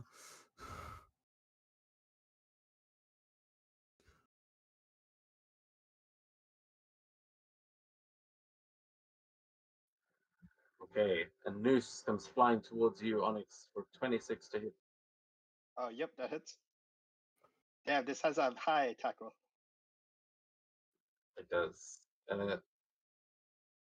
That is a 13 points of bludgeoning damage and a dex save to see if it manages to grapple you. You Okay. aren't impaled by it, so it's not. Oh, damn. Oh, this you are grappled and you also are now silent because of that. And then it is going to use constriction and is going to hang you as well, which auto hits when you grapple.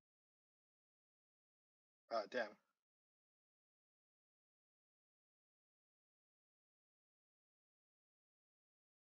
This is annoying.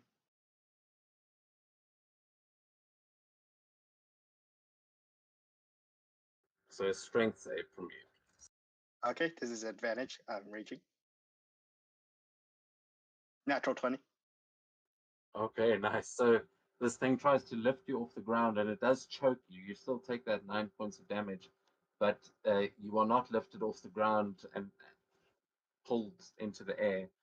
But it has got you by the neck, so you can't speak or breathe right now. But it is Okay. you are not being hanged currently, so you just can't speak or cast spells with verbal components, but you're not suffocating it. Okay. And then it makes another rope attack against.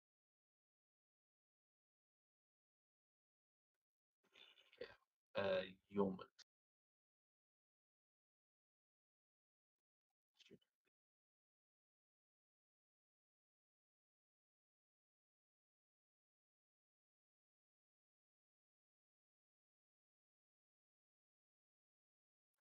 So 24 to hit you. And dex save as well. Only 6 points of damage. Oh, nice. Huh. Nice. We're rolling good on our saving throws this time.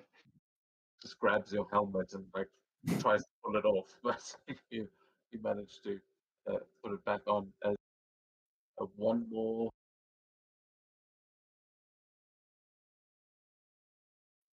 I think does it have a size restriction?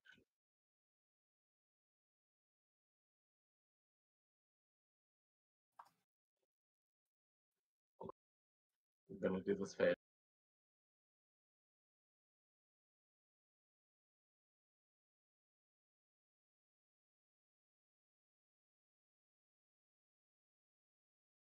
Uh-oh. Uh, no, it's not Timora. It's some Norse god, but Camilla is going.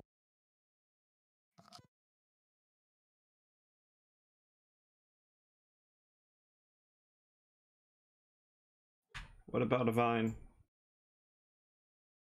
26 to hit. Wow. Yes. I wonder why does it have constantly have advantage? Because they are in the creature's space. It didn't have advantage against you, Oh, but it has okay. advantage against them because they are like the nooses are hanging either above them or below them, so it can reach Okay. them easy. Uh, So Okay, that's I got it. I got it. 11 points of bludgeoning and a dex save for you.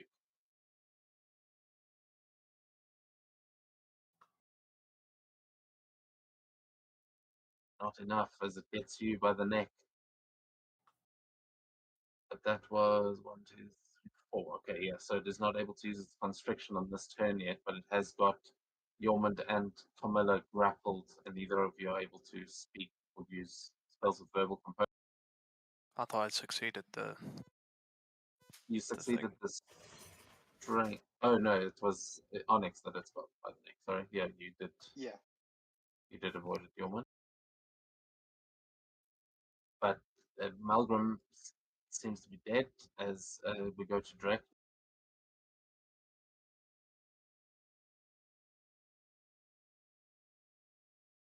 And she goes for Onyx. It's only restrain that gives advantage, right? It's not. It's No, not only, grapple. I think it's paralyzed. Grapple doesn't give. It's only Yeah, reduces to 1 and something. Let's see. Yeah, only grappled reduces movement. Okay, so her head does miss you, so she's not able to grapple you, and instead is going to cast a spell, not try and claw you. As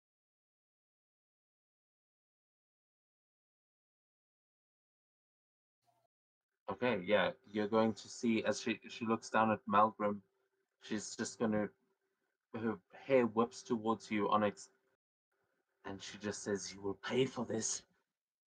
He was one of my best." And she's going to place a hand down as a poisonous yellow-green fog starts to spread out and around from her. And I'm going to need a con save from. It's actually at the start of your turn. I know Okay, at the start. it's when you fire when you enter for the first time. So a con save, please, from everyone within 20 feet of this point. Oh, okay. So roll a con save still. Oh God. Oh, hello. Yeah, Roll a sorry, con save. yes, please. Okay. That should prompt you there. Okay. Oh, yeah. Wait, 15. 23. Okay, yeah, that'll succeed. The DC is too low there. It's not going to be 15. It's going to be 17. Switched to the wrong stat for some reason. But yeah, you guys are good. So you take half damage.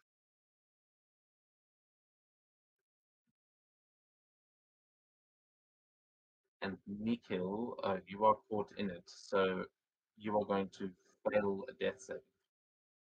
I. What a shame. As the air becomes poisonous around you, and but you guys are not.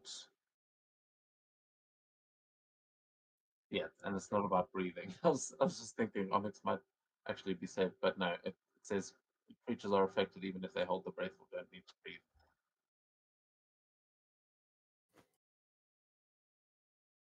Yeah, okay, so it was half damage there, and then as she does that, she is then going to use her bonus action to.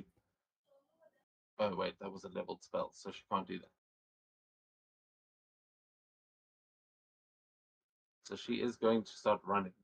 I I don't want to take her off the map, but she is fleeing. So Onyx, you will get an attack of opportunity, but she Okay. is.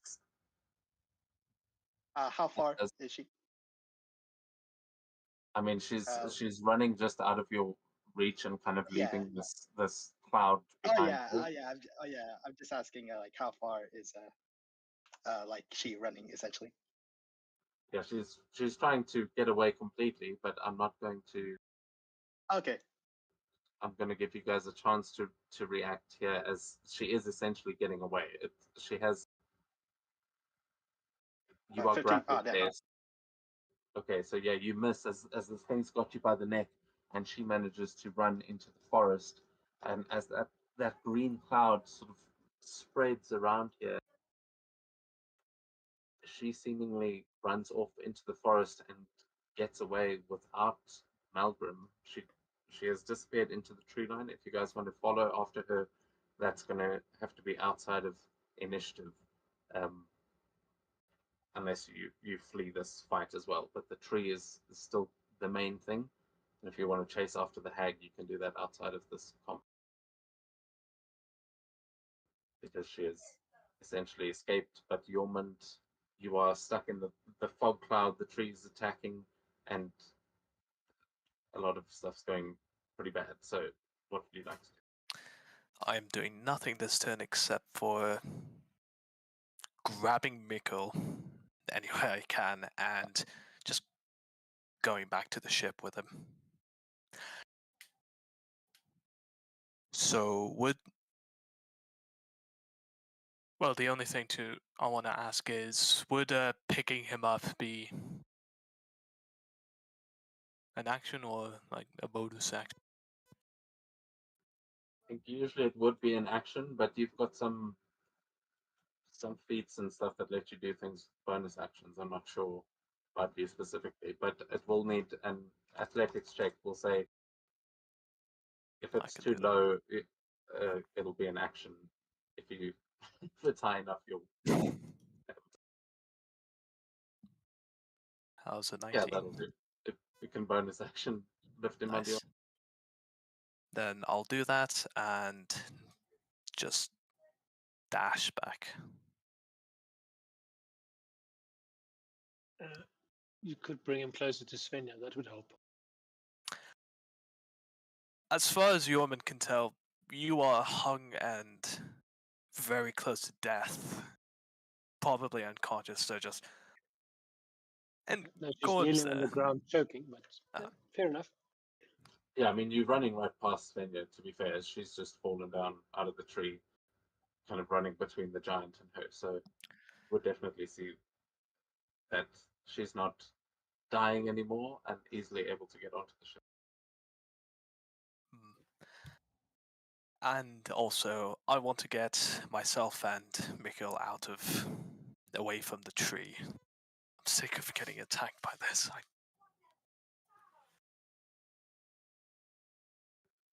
Yeah, if you are getting, I'll move So, with you, but if you are getting onto the, also when you grapple someone, I think you move half speed, Yeah. so your dash will make it normal move. Then I'd get as far as Svenja anyway. Okay, that is a good thing because you're not far enough to provoke an attack of opportunity from the tree, but you are still right underneath all the nooses that are coming forward. Cool. And Shepherd.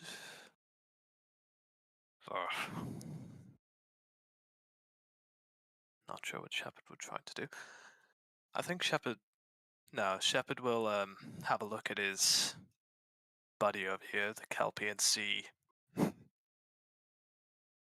how Kelpie's doing. I did entirely just forget about it. Not sure if the horse is just chilling or... I mean, did it make the save for the cloud kit? No, it didn't.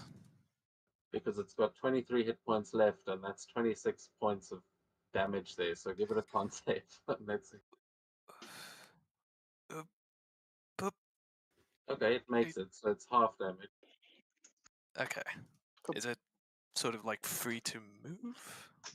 Yeah, there's nothing wrong with that one. Okay.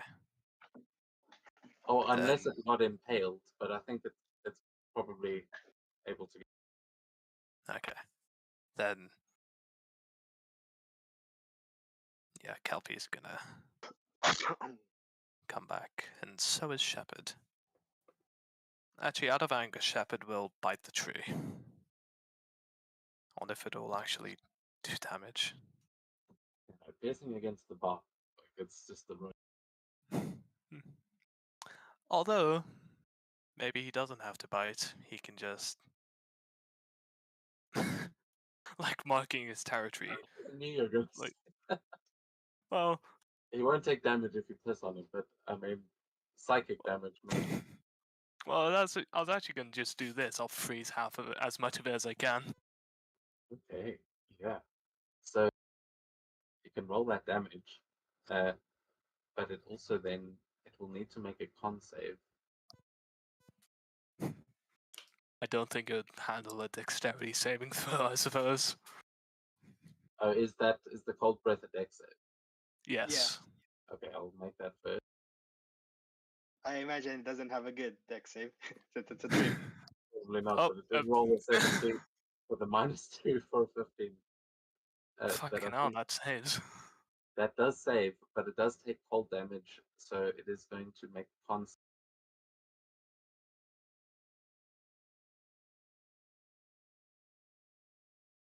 Which it fails, and you, although it doesn't take the full brunt of that attack, it does still take half damage, right? Just before, half damage. So the cold damage will successfully freeze the tree, and the hangman tree is paralyzed for 1 round. Ooh. As it is frozen. Oh wait, it takes that when it takes cold damage? It had to make a con save, which it failed, and the cold okay. damage made it stop moving. Okay. The Ash Giant was also doing some cold damage to it, so I didn't know if you rolled its con save there.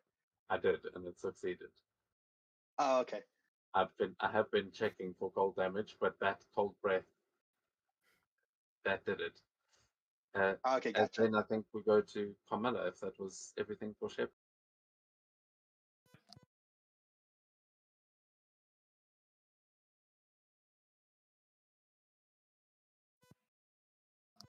I think that is a yes. Carmilla, you're up. Carmella? Yeah.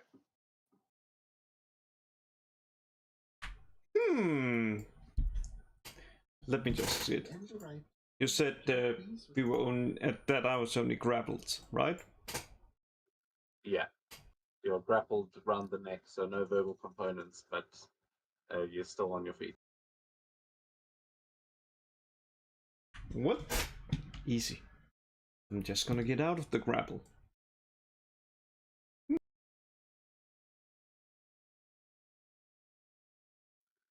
Yeah, you can.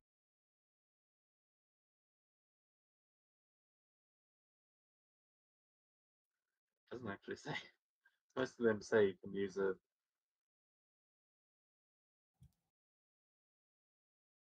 Okay, you can try your. How are you trying to get out?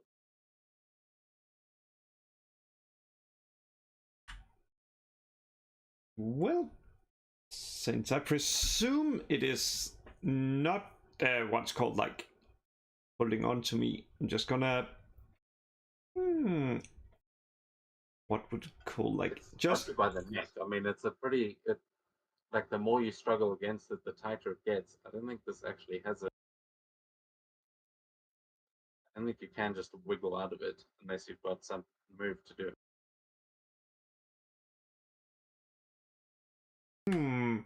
Wait a second. It says you said grapple, right? Yeah, but it doesn't give any rules for breaking out of the grapple. Isn't that normally just a contested athletics or something? Or a dex versus athletics? And presume, yep, that is what it is. And the tree is paralyzed from cold damage, so Yeah, but that's that is true.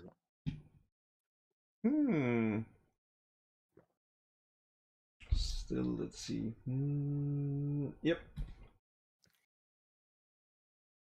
Well, let's just see how it goes. Then I will describe. Oh, yeah. I will basically just be like, while it is there, I'm just gonna like fall down and basically hope that it is like the paralyzation has basically like weakened the root enough to basically just snap, and apparently it does. So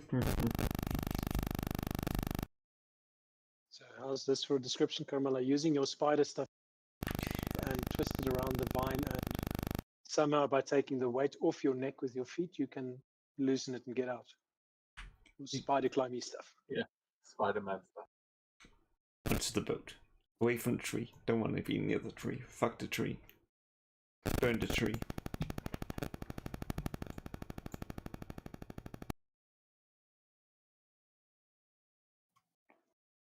And I think, yep. Oh yeah.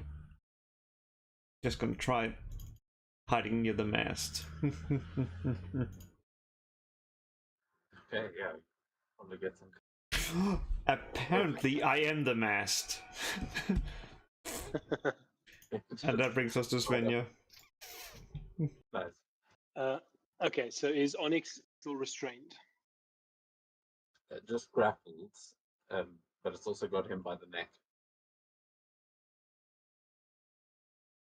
But he's still standing on the Okay. ground. He's not. He hasn't been pulled off the ground. He's just in a big green smoke cloud. Okay, so I think the first thing she will do is she will step up to Mikkel and almost the long forgotten radiance from her hands will sort of flare out as she casts or she does a healing hands. So this isn't, it's not a spell, that's very important. Healing hands on Mikkel would be Yeah. Well, you can give me an Arcana check if you want to, or a medicine check if you want to see how this healing might affect this kind of wound, because it did say specifically it did have. I mean, he's like dying, and that would be a logical thing to do. But if you want to see what effect this might have using this level of healing magic, you can make a medicine or Arcana check. okay. Let's do Arcana check Crap. for a 9. Pathetic. I'm going to actually use inspiration and re-roll that. Feels important. There we go. 17 for 24. Okay, so you know that in order for his facial features to be restored, it would need higher level healing magic, like a heal spell, regeneration, that like a higher level than you can probably cast, maybe the druids back home. But the healing hands, if you try and apply this to his face, is going to form a massive scar tissue over his face. So it's going to be like, I mean, the face isn't going to come back. Is basically what I'm saying. Yeah. Yeah. So Yeah, basically, right now we're just healing, so he doesn't so he stabilizes and doesn't die. Like yeah, roll this death is saving throws. essentially it's a stabilization kind of roll indeed. But knowing that she would not try and heal the face, she'll just try and I don't know, maybe use some sort of let's just redirect the blood from the skin vessels to the brain and something like that without trying to I don't know. But Well, like Yeah, that's localized Paladin's clever. healing. That's kind of the thing. That Is makes like sense. you're pretty much cauterizing the like pink jelly that is his face now. Okay, so hang on. So let me understand then. If I heal him, his face is going to be scarred forever. If I don't heal him, he dies. I mean, potentially. This kind of magical healing is what would cause that. Like like Onyx's kind of stabilization might be able to bandage him up and then get him to the magic later. But there's no telling if you would be able to restore his facial features if you did this kind of healing now. But yeah, Like it where will is probably save his life. a quick question? Like where is his face right now? Is it with the hag? Yeah, she's pocketed it. It's like alive, and she's held onto it. It's now Oh, in her okay. inventory base.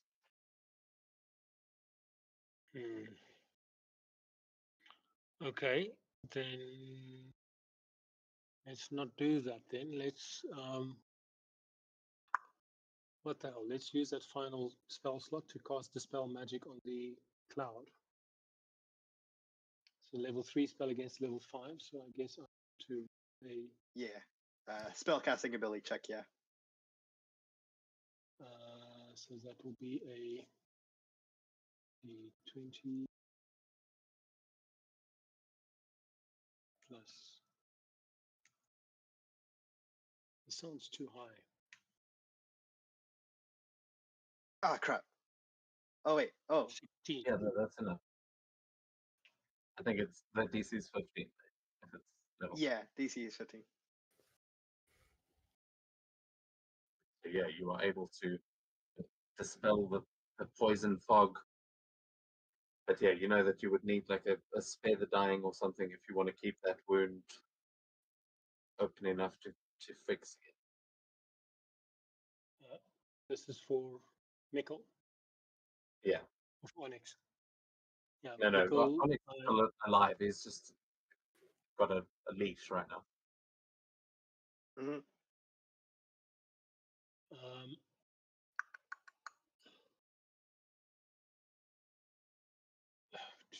So she will step a little bit closer to there and then use the ranged ability of the Spear of the Seas attack on the vine.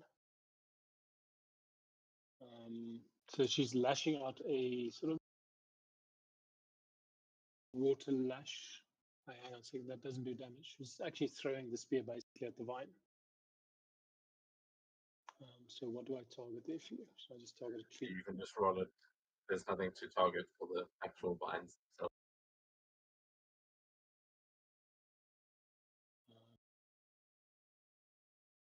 Attack. Roll nicely, please. 17 to hit. That does hit. And the damage will be 22, of which 7 is cold.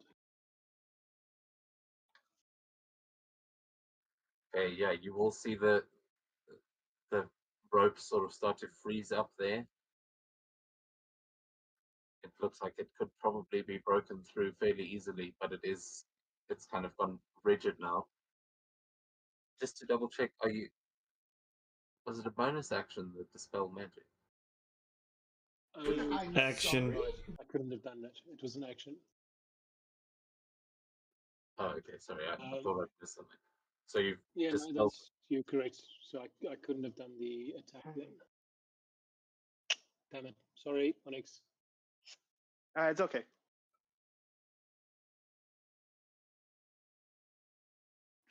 Yeah, sorry. So do you have any bonus action? count? No.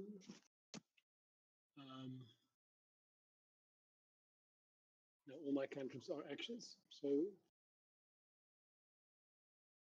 actually, bonus action, can she move the rapier across? Attack that? That's not going to help. Like, does do fire damage though, so let's do that.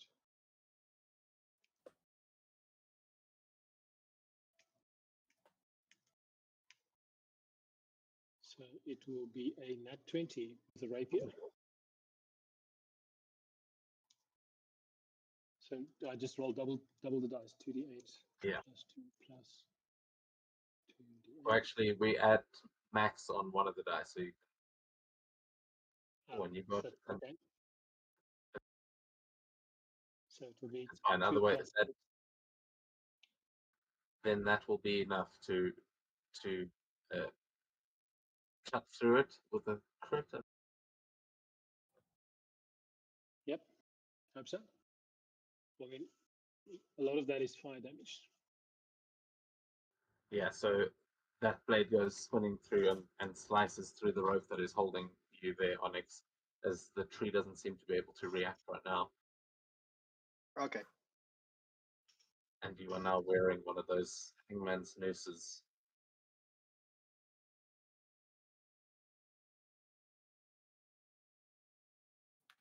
Okay, so that is Svenja's action.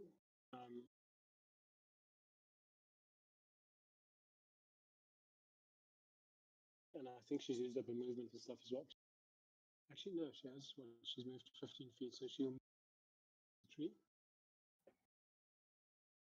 in this direction, out of reach of it. It's off the screen there. moving.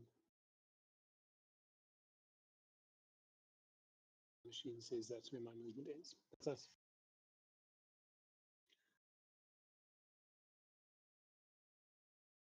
so I have to ask a favor here. Drop off now. If Svenja's round comes up again, they're just healing or moving back to the ship, whatever is appropriate. Probably get the hell out of here. So I don't think we have the capability to kill the tree. Okay, cool. Yeah, we will. I mean, do you think maybe you could give control of your character to someone else? Because I mean, she's in a pretty bad spot there. How do I do that? I mean, you can just say so. I can, if someone wants to take control of Svenja for the end of the session. Yeah, sure. Anybody that's up for that? Kamala, you seem to have the least amount to control now, so. Okay, so just for the public record, there is she is ready to go to the outcome. Don't be too stressed about saving the character. Dev and myself had a conversation about this earlier today, actually. So Yeah, I mean, I would very much like to be here if Svenja's going to go down, but I think she can probably get out of here. I mean, this probably isn't going to go too much longer, this fight, but we'll try and keep you alive. Kamala, are you happy to take control of Svenja? Yeah, I can take control if it comes up, yes. Cool. Yeah. Cool. Thank you very much, guys. Sorry I have to drop. No worries. Thanks for sticking around. We will Bye, everyone. hopefully see you next week. Yep. Hey, man. Okay, cool. So, Kamala, you will take Svenja gets another turn, but I will need Onyx and actually Onyx and Svenja to please give a wisdom saving throw, as you guys have got the nooses around your neck. Oh, what? Did the news not cut off from the dancing blade at 20? Yeah, it did. But the noose itself is still around your neck. It cut through the rope. Oh, okay. So it's now Okay, got it. yeah, it's loose. It's not choking you anymore, but it is still around your neck. Damn it. What did you say it was? The same, let's see. It was... Yeah, we're safe.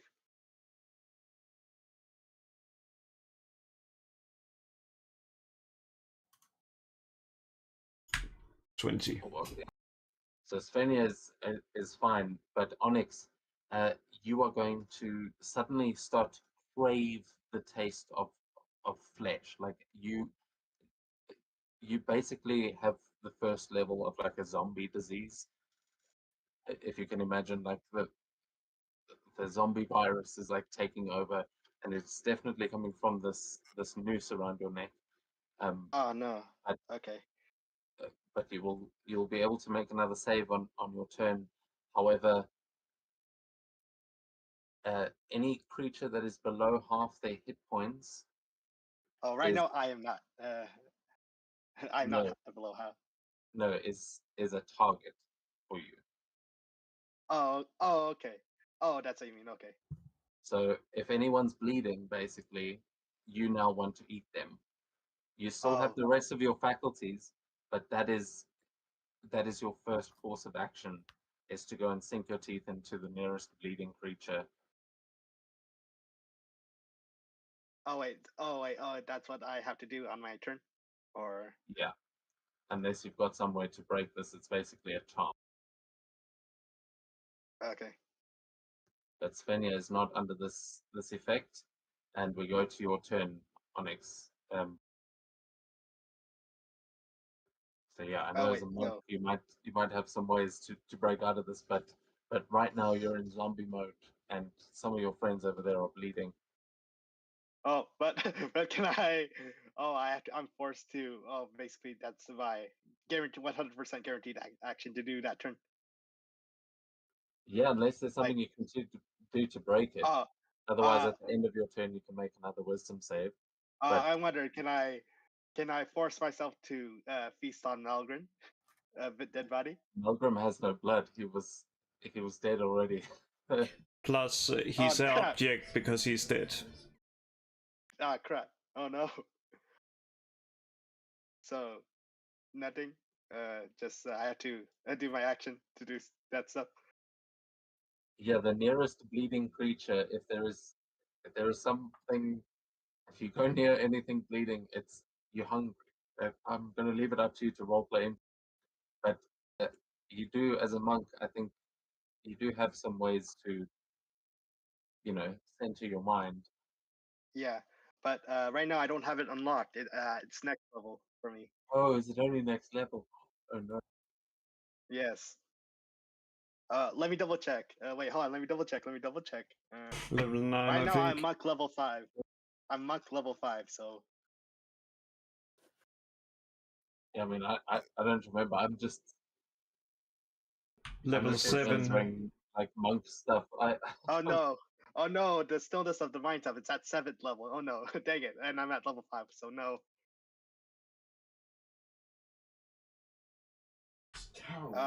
Okay. Small digression.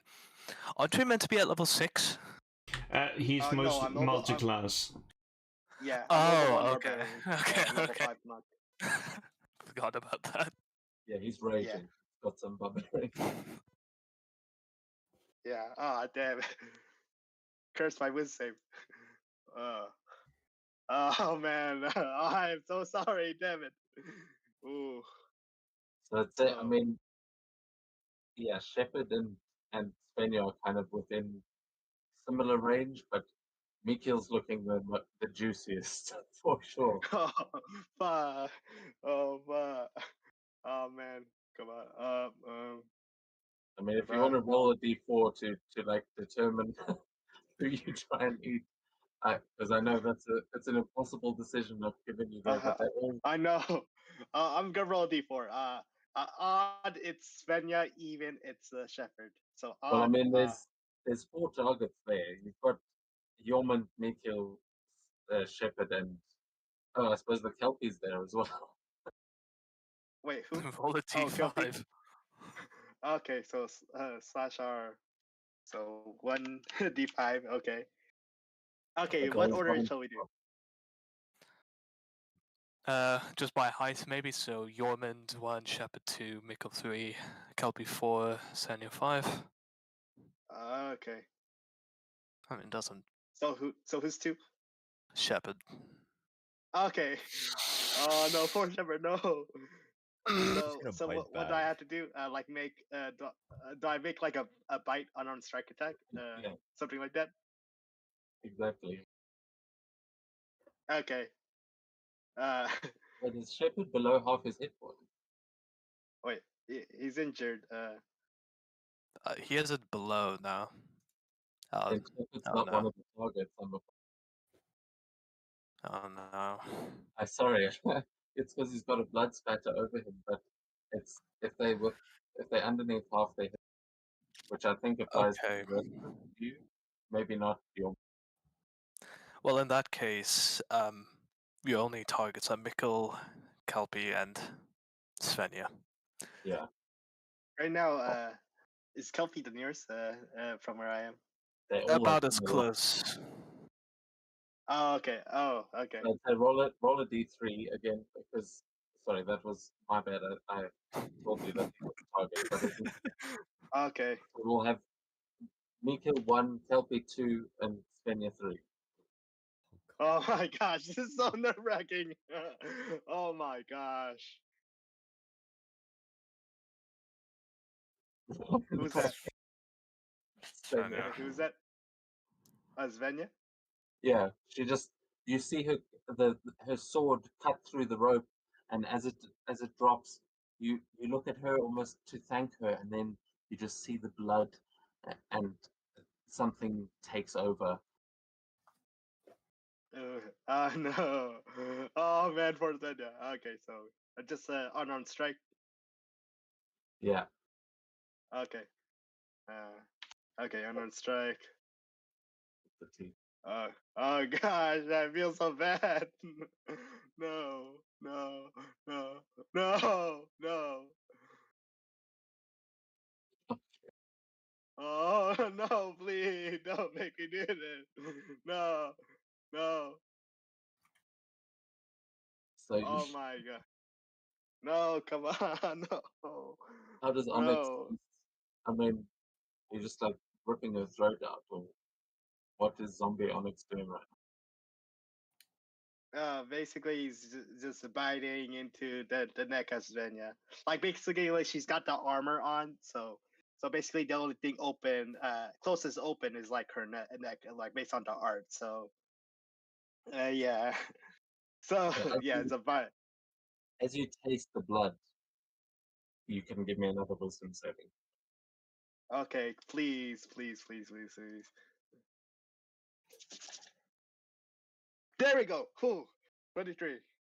Yeah, as you taste that blood, you sink your teeth into her neck, like right just through the artery. You taste that sweet blood. You suddenly realize that you've gone all vampiric for some reason, and you snap back to your senses as that taste is just this is the opposite of what everything that you've wanted to do, and you see Svenja unconscious in your arm.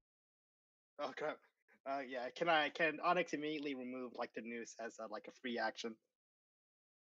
I'll say as one of your other attacks, yeah, you can try and without Yeah. any check.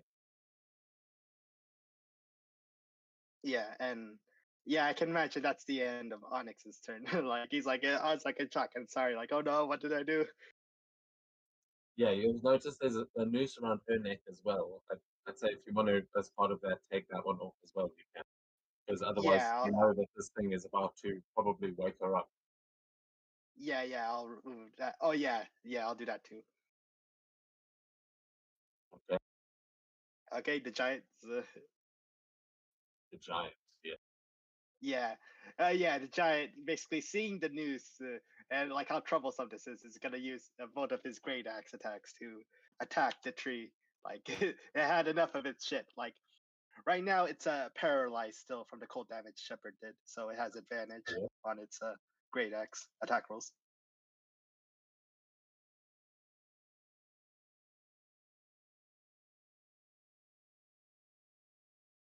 Oh man, even with advantage, oh you gotta be kidding me.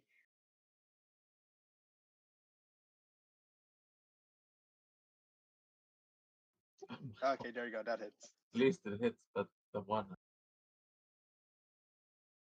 Okay, and then I guess it can make a harpoon attack. Yeah, you also keep that. You keep it frozen and keep it paralyzed with that attack. It failed its fun saving it.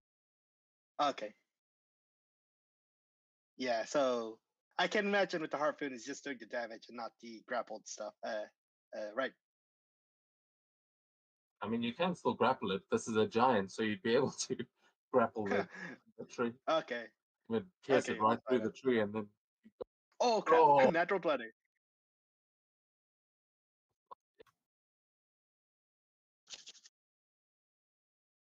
Oh wait, hold on. Did it roll the crit damage? think maybe no. Just click the damage again, and Okay, yeah. Damage crit. There we go, crit. There we go.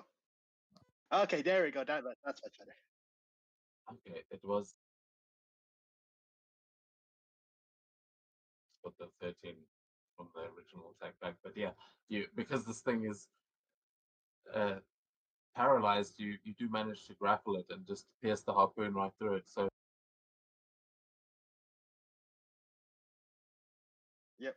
And that is the giant's turn of using its like trying to destroy this tree. okay, and there's this giant's fighting the tree above you. Yorman's got Mikil in his arms and need another death save. Oh boy. Right now, you got one success and one failure. So you got another success. Perfect. Oh man, that was so close to that nat one. Otherwise, you would have Oh, died yeah. instantly. I thought it was really- for a second. It's really annoying that like in the character sheet it shows like the save or the fail before like the roll does, so it takes a bit away from it. I mean, yeah, I'm always tempted to just do it privately, so you don't even know what your own rolls Oh are. But shit! That's actually know, a really good one. Like, So, yeah. like a nat one like twice, and you're just gonna tell me 5 minutes later, yeah, you died. no, look, I don't, I don't fudge rolls, especially death saves. My God. True. But yeah, that it looks like you see sort of just through the blood and everything. You see Svenja consider healing you and then running in another direction as Yeoman's hauling you off to the ship. But yeah, the tree is paralyzed. So we go then to Yormund again. The hag has run off.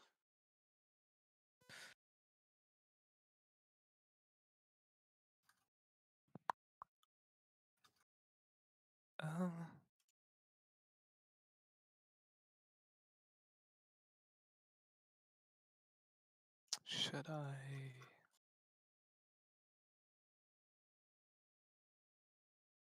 Alright, I'm gonna use. Yeah, I'm gonna feed Mikkel a healing potion that.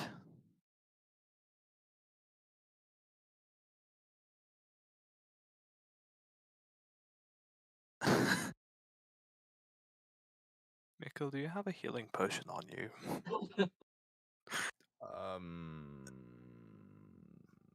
No, it's good. It's good. I have some. I also have some in my backpack. It's fine. Yeah. I forgot the backpack actually opens. Yes, I have some. I will feed one to you. Okay, thanks. Can I? I mean, you can also make that check if you want to tell. This will also have the same effect as magical healing. Ooh. I mean, I'm not trying to dissuade you from healing.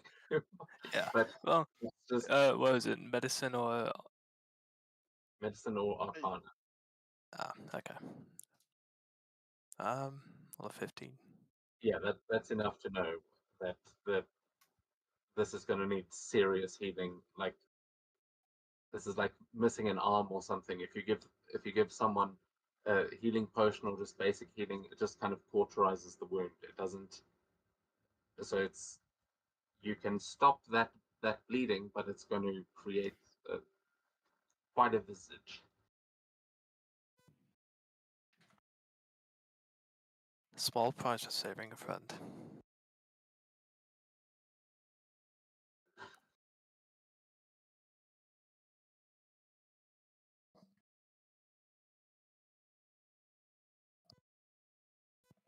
Choice. Let them pass on to Valhalla or wake them up to a life of disfigurement. You have chosen.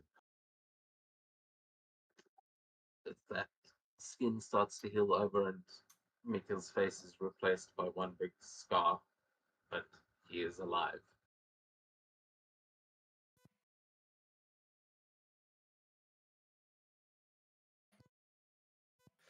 Now's my question. Do I still have a mouth and lips? Can I speak? Or am I forever doomed to be voiceless?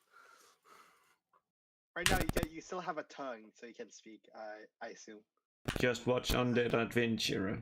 Then you just get You're right. Mikhail. Yeah, just trying to roleplay without using your lips. Oh yeah, that sounds very good. Yeah, I'll just do this from now on. Yeah, like basically talk without your lips touching together. Basically, like smile and talk. That sounds fucking horrible. Yeah. I think there's probably enough scar tissue for you to kind of use them as faux lips, but it ain't. Yeah, you don't sound the way you did. Okay, yes, understandable. Human, is that your turn? As you see this reforming and the horror on his face.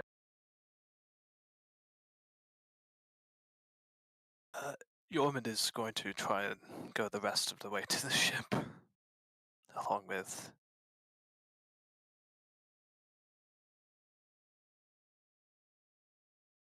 Shepard and the Kelpie.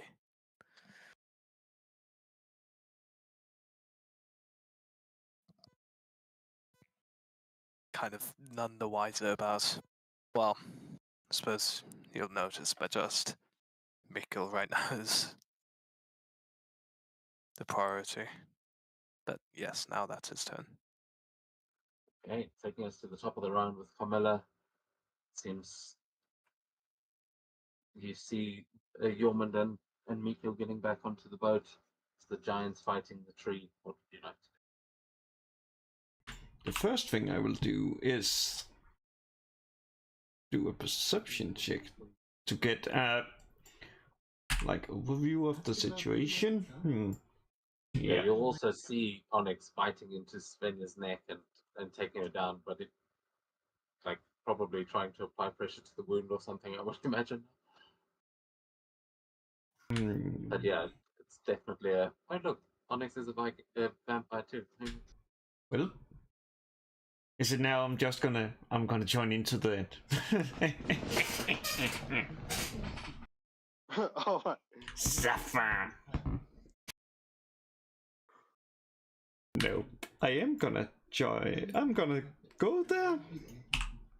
And you use the keyword blood. With the blood,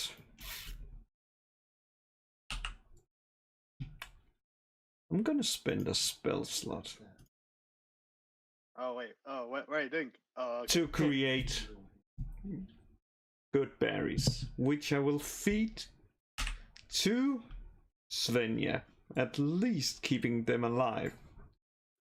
God, did you just feed her a berry made of her own blood? Well, not the most pretty thing, but That's hey, wonderful, I like it. but hey, that, and then there's only one thing to do. Hide, because I don't like that tree. Yeah, you have advantage because it's paralyzed from the cold. Or is it still paralyzed? It is. The giant paralyzed again, so. It's Okay, got it. yeah, it doesn't matter because I cannot attack since the berry is an action. Oh, okay, got it. So yeah, all I can do is basically try to hide, please. Well, hopefully good enough. And that brings us to Svenja, who... Let's see here. Well, they will... Let's see this. They are prone according to this, so they will stand up, seeing this here. Let's see, where is it? And then they will try to get away from Onyx since he apparently bit them. And then let's see here. Can they do they have that spell or do they not have that spell? Does they really not? Oh, perfect, they have it. They're gonna spend their spell slot to heal themselves. Yep. 6, and then you know what? They are gonna just clamber onto the boat and use the dash action to basically get as far away from what's called Onyx as possible. That's how they end their turn. Yeah.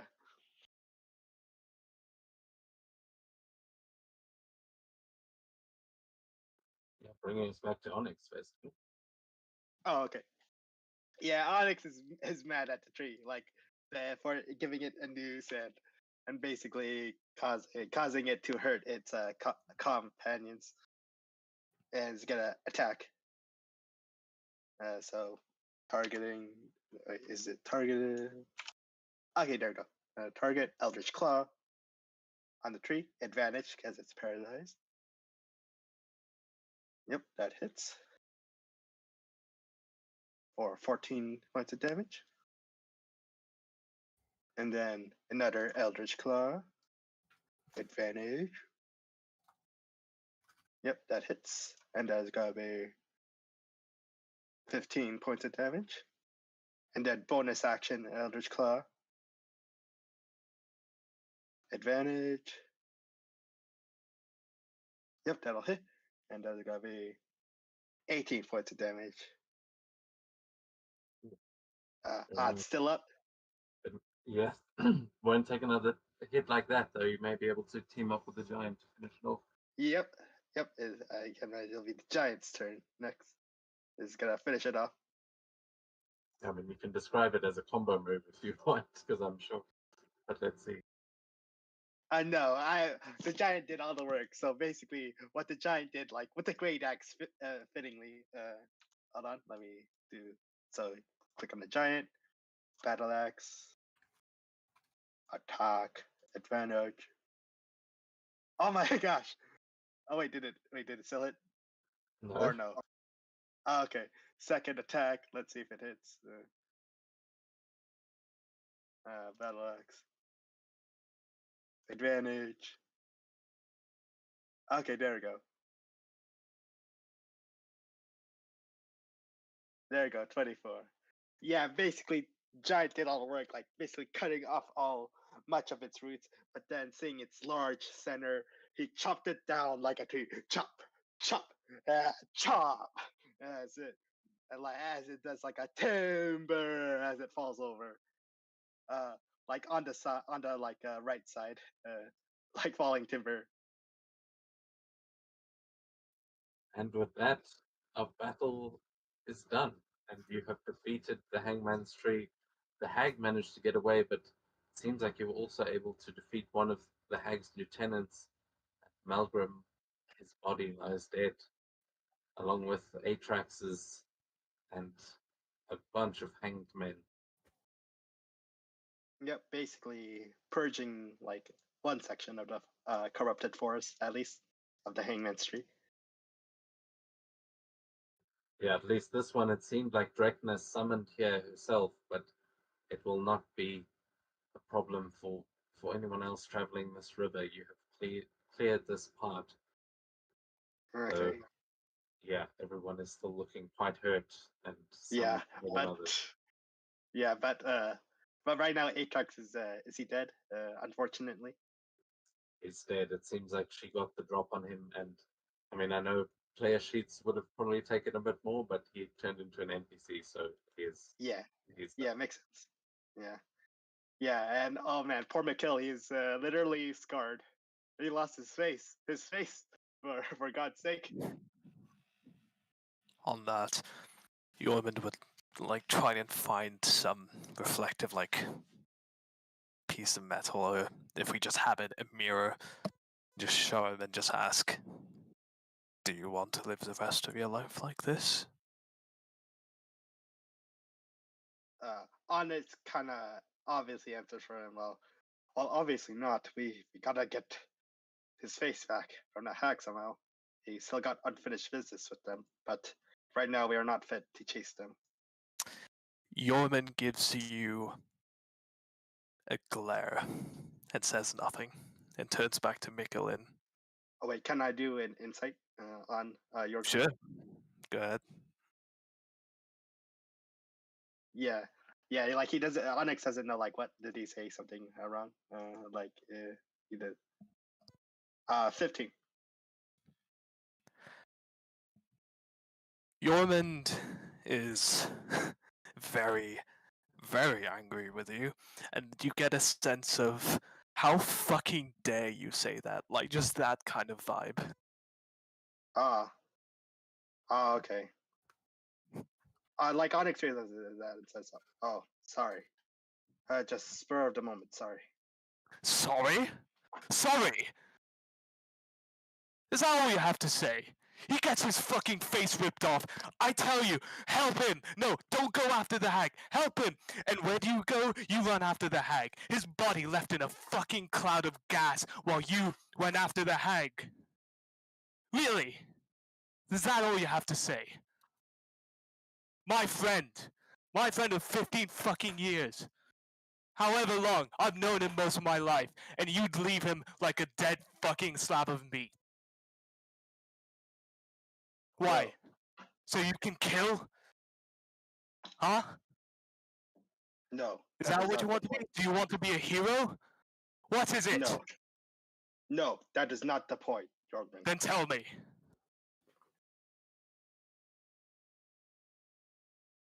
What are you here for? Clearly not us. Not your allies. So what then? No. It's because that the hag had his face that I wanted to like basically find some way with my medical skills to maybe sew it and probably heal it back together.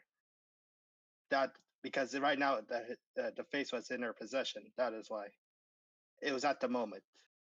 But yeah, And is his face worth more than his life as he laid there dying?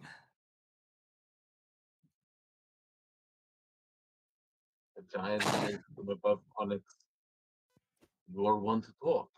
You are laughing at him. At least Onyx was able to free you from their influence. You brought him back here. It does not turn against each other now." right. Yomen just looks up at glances at the giant, glances at Onyx, and then back to Mikkel. Still waiting for an answer. Mikkel's just gonna take the reflective metal and just start touching his face. Just how do I speak like this? My face, it's gone. How am I going to live like this? I can't see my father. Oh, the fucking bitch! And he just starts clawing at the scarring tissue, like just like digging deep. Like he starts bleeding again. Yomen like grabs your wrists, puts them down, takes off his helmet and gives you his, and he'll say, "I don't know if we can get it back, but if you'd rather die, then pick up your Sayax, and you can go to Valhalla." Mikkel just looks up at him and starts glaring. Oh, no. Well, you can't see he's glaring because of the helmet, but you know, you feel he's glaring like, oh no, I am not dying. That hag needs to fucking die. I ain't going before she's fucking dead. I'll make sure of that.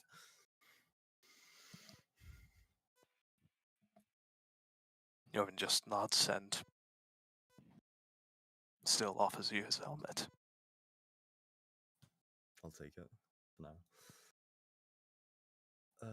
Do I have any? I do have adamantine. Okay. As he puts it on, he's gonna start taking over his smithing materials, and then he's gonna start working on a mask.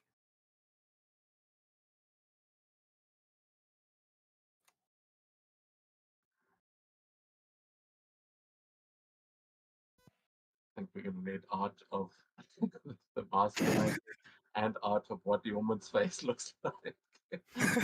You finally taken off your helmet. I'm gonna have to find something. I mean, you can have your helmet back once I'm done with the mask. Yeah. For now, I just don't want to show anyone my face. So That's why he gave you chainmail all over. exactly.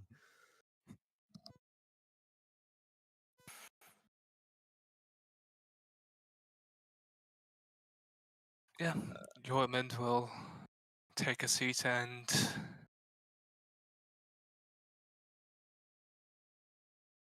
well, I don't know, Yomen doesn't have anything else.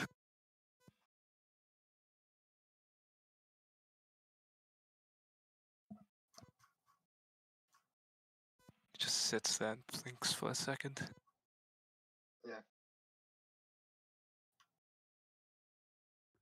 Yeah, Onyx, if you want to make a medicine check, you've seen this wound up close now. Yeah. Um, Yeah. So, medicine check, medicine, roll. Ooh, 24. Okay, yeah. So you're pretty sure if you were able to retrieve that face, you might be able to stitch it back on, but you did Yeah. see it become magically enchanted, and there's a good chance that, like, the last thing you want is for your literal facial skin to be cursed and have a life of its own. Yeah. That could present its own set of problems. But you do know Ye- that regeneration or like heal magic that you can usually, you probably can't cast yourself yet, but that you would usually pay for that kind of healing. If you can get him to a good healer, they may be Yeah. able to regenerate the face. Mm-hmm. All right. Got High it. level magic. So yeah. But you would also be able to help him bandage it and whatnot if needed. Yeah. So it seems like the bleeding I has can. stopped and scarred over already from the magic. Yeah. Onyx provides, like, basically he has his healer skin, so he basically has a bunch of bandages. So basically, Onyx offers if he wants it to have a, like, wrapped around like his entire face. Essentially out of character, kind of like bit mummified in a way, like with the bandages wrapping around the face. That kind of look. Mikhail will become Joshua Graham.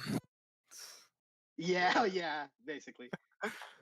Mikkel doesn't hear you. He's just tending his fire, like getting out his just something to use as an anvil.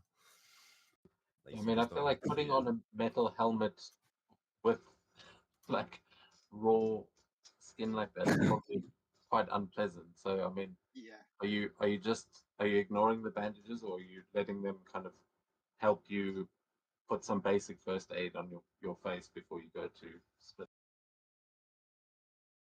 He's gonna ignore the bandages. It's gonna hurt like a bitch, but Mikhail's going to turn into one of those terrifying of all time. this is my villain arc. Some face hag with took my grey belt. face.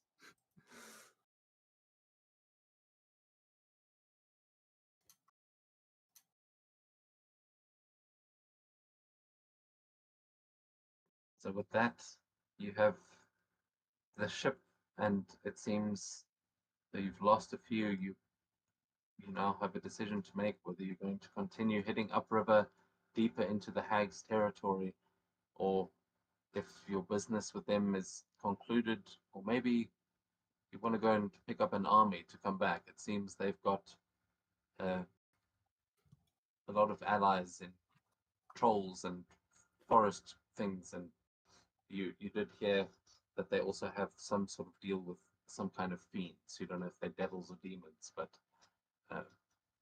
this is definitely a dangerous faction to be getting involved with. Yeah. Look, And let me right know now, if you want to go to another map. yeah, either that or we can, plus with the benefit of going back, we can find a healer for Mikhail to heal up his face, essentially.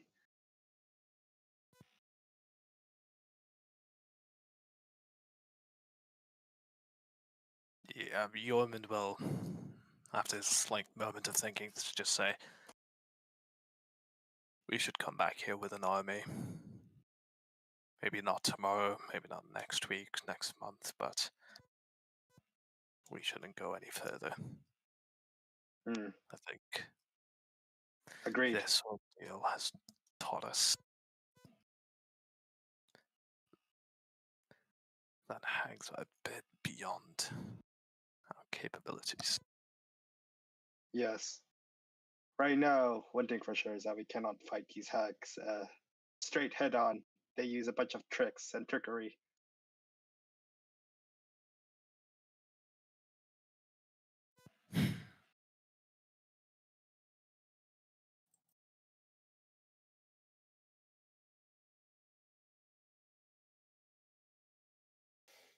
sounds like a good idea. Let's fucking raise this place to the ground.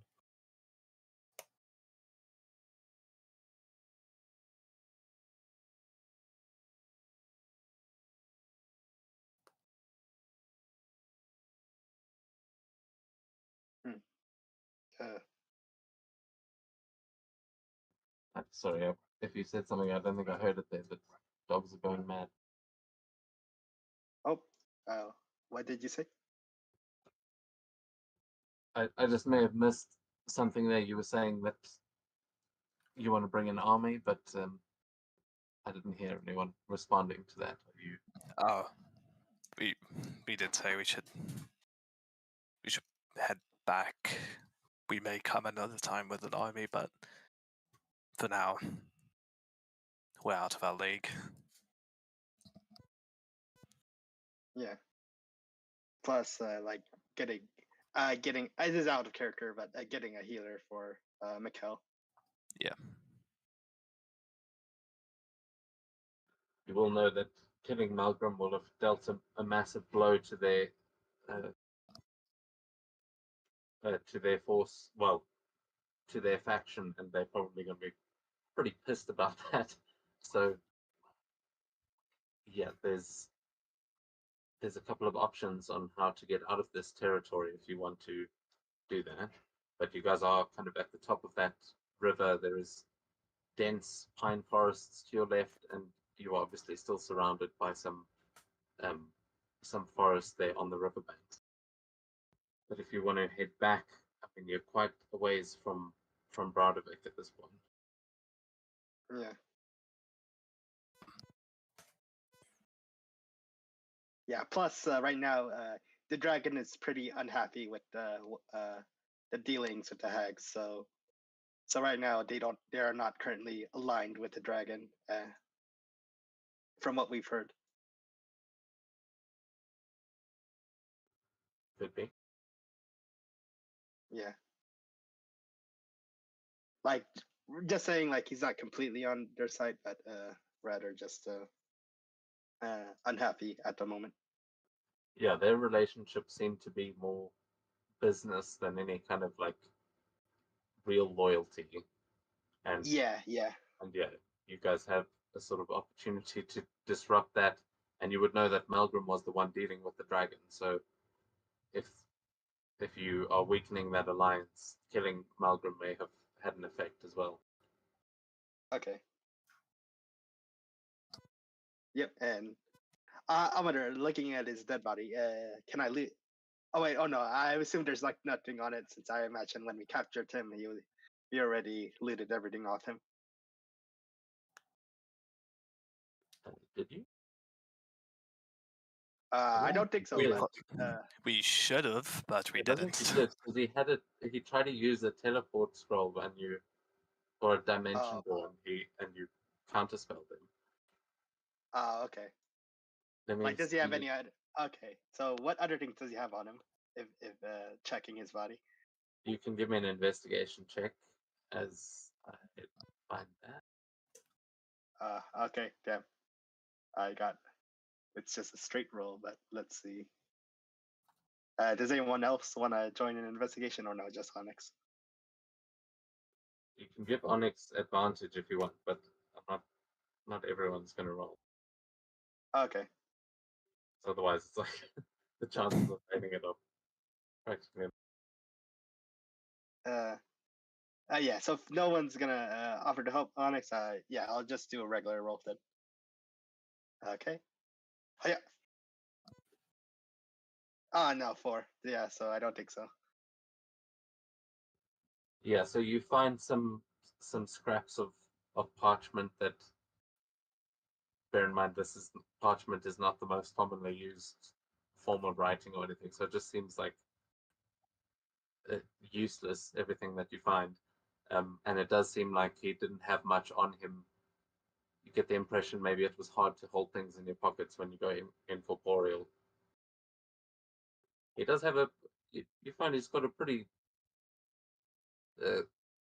I mean, I was going to say decent, but it's kind of creepy, like a white robe. A white robe? You want to look like a cultist or something. There might be, Oh, but it doesn't. It's not magic or anything. okay. Yeah. So, So nothing on him. Yeah. Onyx is just basically gonna throw him in the river, essentially. Uh, just also double tapping just in case. It's that after what we've seen. Yeah, no, there's a hole in his chest that you made with your foot earlier. But you throw him face down into the river, and he will float away as he goes downriver and is definitely dead. Okay.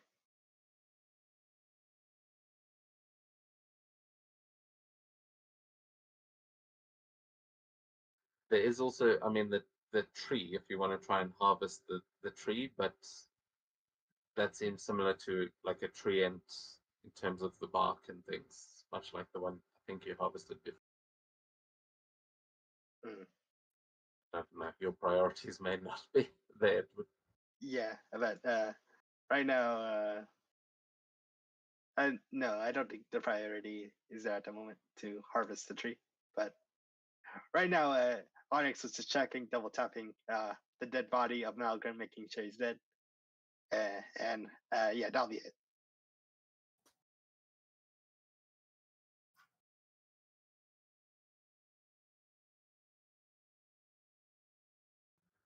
So I know Gorm was captaining the ship, but it's gonna have to fall to you guys.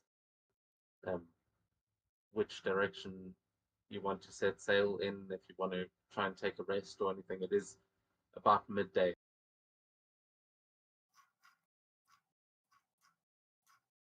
Mm. Yeah, I believe we can. Yeah, all we have to do if we want to leave this area, we have to head south.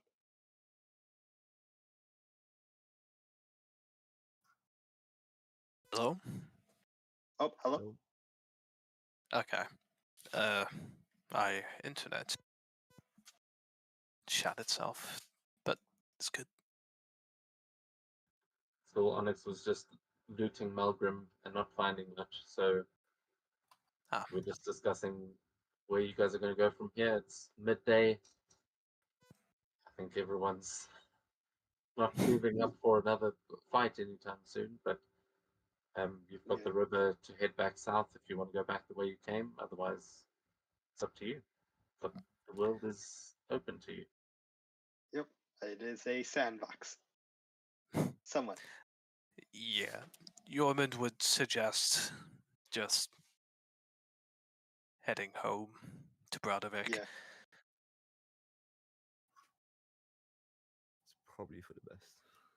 Mm-hmm. And plus, who knows?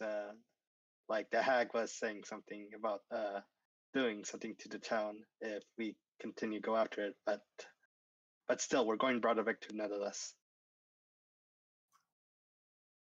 Yep.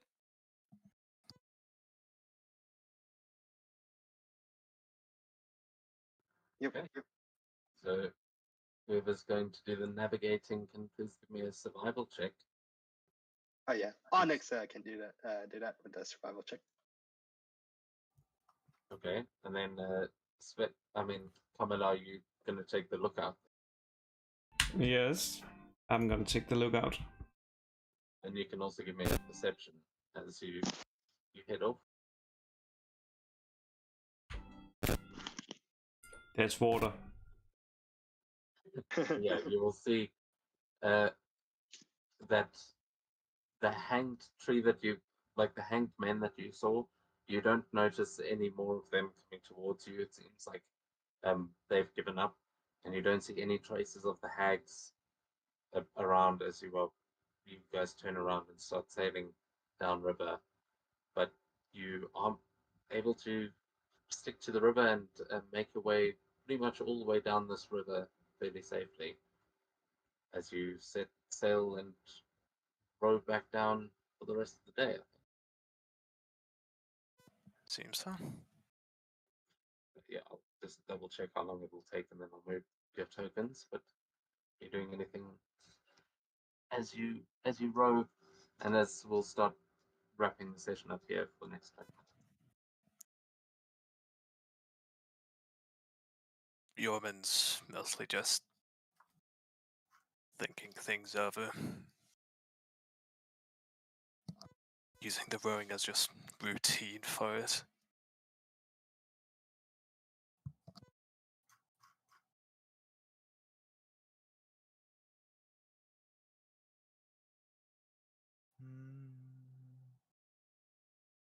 Wait, that makes the question. So DM, I was thinking of making a mask out of adamantine, right, and just using the helmet, like template thingy from the crafting. But can I work adamantine in this environment? I assume I need like a proper forge. Yeah, you'd need a forge to make that kind of thing. Your smith's tools are more like the hammer and the tongs and stuff like Yeah, that. So yeah, true. you probably need an anvil and a forge. But I'm gonna have to start carrying a forge. there are some like artificer spells that let you like summon an anvil that you can work on, that kind of thing. So Yeah. and there's items where you can like have a little necklace that's an anvil that turns it into a whole workshop. So there are ways to make it portable, but currently, the only forges you're really aware of are the one back in Bradovik and the fancy one that would probably be better for working adamantine, which one the Greeks have, one Wolverine has. I can never remember. But yeah, there's the Frost Forge that the giants wanted to go to, which would be the perfect place to forge something new. But for making something simple, the closest forge is probably the one at home. Okay. I'll probably just wait till that then. Just steal Yeoman's helmet for now until I can use a proper forge. Nah. It's not a mask like Yeah, Isolde, as you are. Oh, sorry. I was just gonna make a joke that helmet is on a loan with 10% interest. Isn't the master work fucking longsword payment enough? Do you also want the gems to it as well? Like magical effects? Is that what you want? You know what? That would be nice instead of just having an empty longsword. So greedy. It's probably gonna take a while, right? Because it's intricate, but like something like the mask from Dishonored would be pretty cool. Yeah, I was, as you started saying that, I was like picturing that Corvo mask. Yeah, you could definitely build something badass, but it's kind of up to you how intricate you want to make it, and that'll determine how long it takes. But it's definitely something you can do. I'll figure something out and then DM you, and then we can see.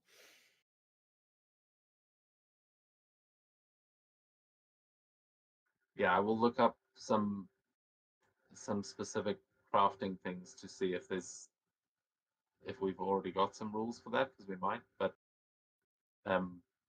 yeah, also we may be able to make a cool, like a mask with some magical features. Yeah. But yeah, the design is totally up to you. I look forward to seeing what you find.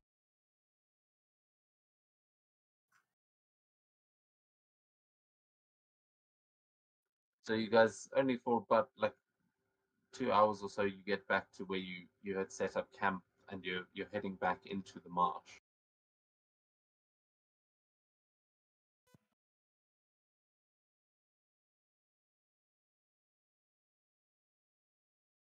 Are you doing anything, taking any precautions or anything as you travel? Yeah, Yeoman has some. Actually, has a good handful of ration. So, does he? Yeah. Yes, he does. Yep, He'll just and hand out like rations to each of everyone here, just in case. yep, and yeah, oh yeah, not only that, but where is that? But Onyx has an Outlander feature where essentially if he's in basically inland, I can provide like fresh water and some hunting or berries around to gather. He can basically gather rations up for 5 people per day if the land offers like fresh water, game, and like any crops around. Yes, you would know that the swamp does not offer those things, but the sailing here, like the river that you were on for the past few hours, you probably could have caught some fish and found some things along the way. But I think that's how everyone ate last time before Yeah. when you went. Yeah. Okay. Yeah, So, yeah, we can cool. do So, that after we've passed. yeah, you know that effect as you kind of sail in here, you wouldn't feel it immediately. You know, it only kind of affects you if you rest in the swamp. But right now you're still rowing down. It's about 3 in the afternoon, and yeah, you've caught enough food for a supper, and everyone's got some rations. But are you going to try and camp here, or are you going to keep rowing? I think we should keep rowing until at Yeah. least the stone bridge, or if that's still in the march, then all the way to the arch. Yeah. I imagine until the stone bridge, because I remember it wasn't until we passed the stone bridges when we started to feel the effects. Mm-hmm.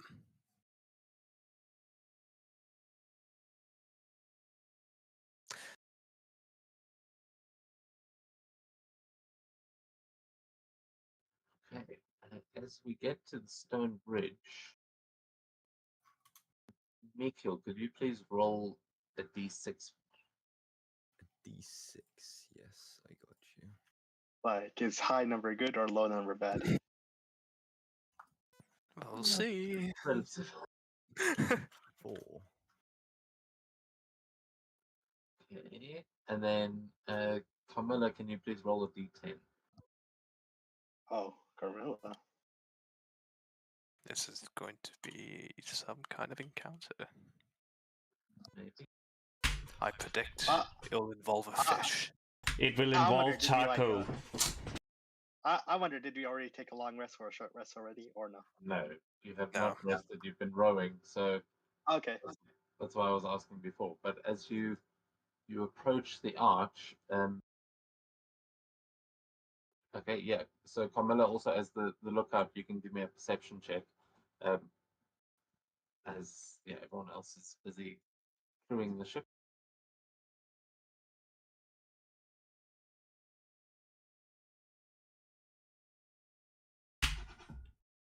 Much better. Okay, nice. So you will see up ahead. You know that where the Trollkin sort of ambushed you is coming up ahead at that. Oh no, actually that. I'm looking at the second thing. You were ambushed there by Trollkin, but that's once. I was looking at the other arch. So yeah, as you are approaching, you would see some of the remnants of the dead trolls from the other day, but most of it is gone. And the bridge, as you are kind of approaching it, you scan to make sure that there are no more traps here, as this is where you met Isolde, and you will notice that the bridge seems to have vines now curling around it that seem to be coming from the swamp side. It seems to be like reclaiming the bridge.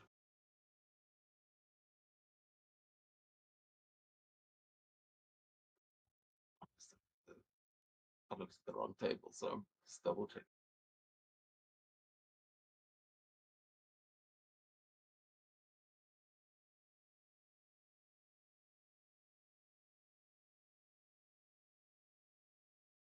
Okay, yeah. So you see the vines are wrapping around the bridge. It looks like it looks like something is kind of grabbing a hold of it, and you will notice that there is hanging from the bridge are the heads of 3 trolls that are hanging from vines, and you can see the vines are just kind of like through their ears and eye holes. It's brutal that these 3 large troll heads hang from the bridge as you start to pass underneath it. But it doesn't seem like there's anything living here other than the plants. You get the impression that might be Turk. Yeah, I was gonna say, could I roll like an insight or something to see if it was Tord? You don't even have to roll. It definitely seems like this is Torg's influence taking back the swamp.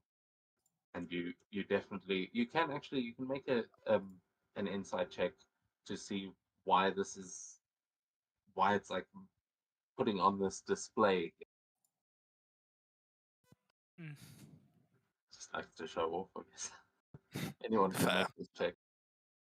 I believe from Onyx's perspective, he believes it's I'm not gonna roll, but from Onyx's perspective, I believe he would see it as a sign that like the basically the guardian of the marsh is here and he is back. Do not like basically do not a warning to like the enemies of the marsh, essentially.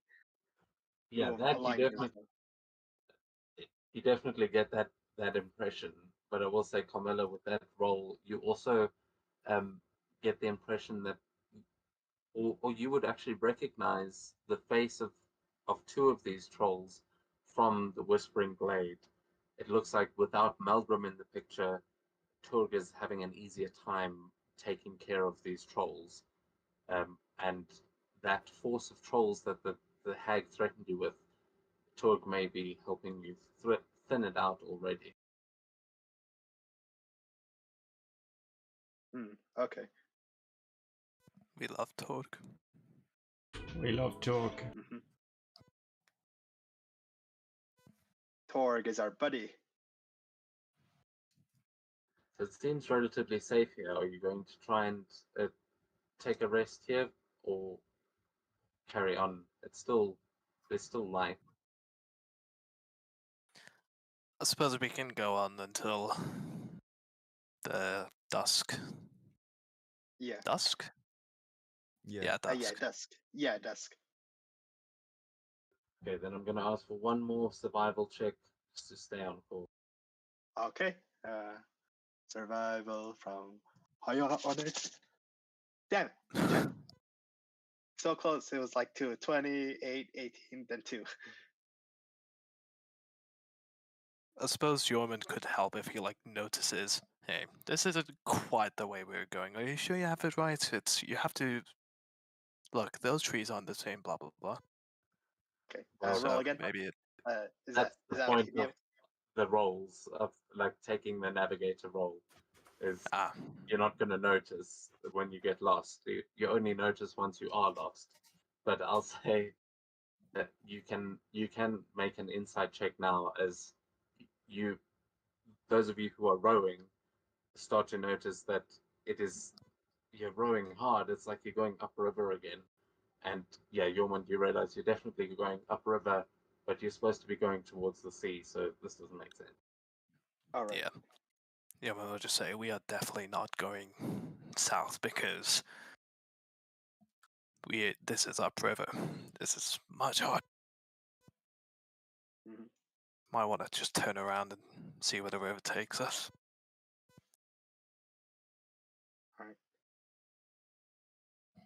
All right. So by the time you Alright. get up there, the sun is now it's becoming sunset. You've probably got half an hour to an hour of light left.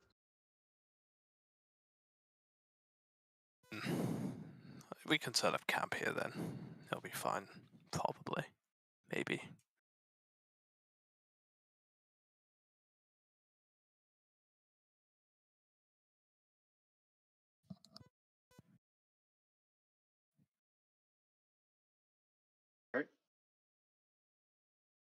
Alright, we can do that.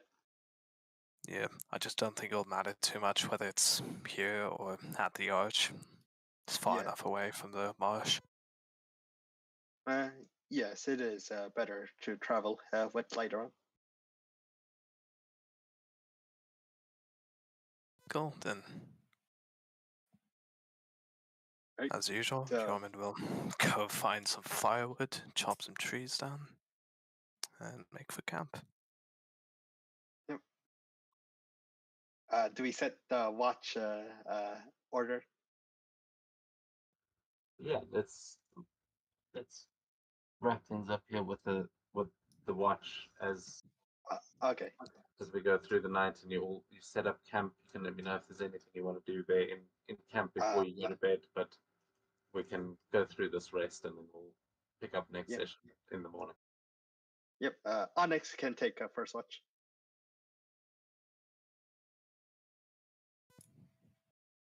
Jormund can take last. He actually wants to try something.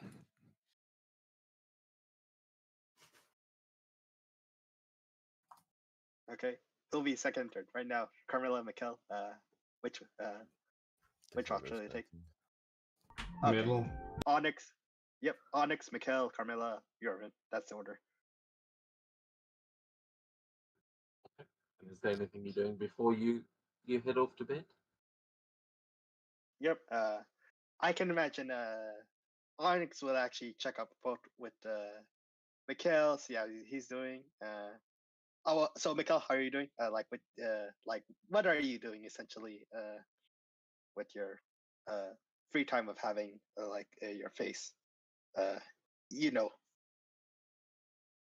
Oh, what? Are you touching up your face anyway, or like?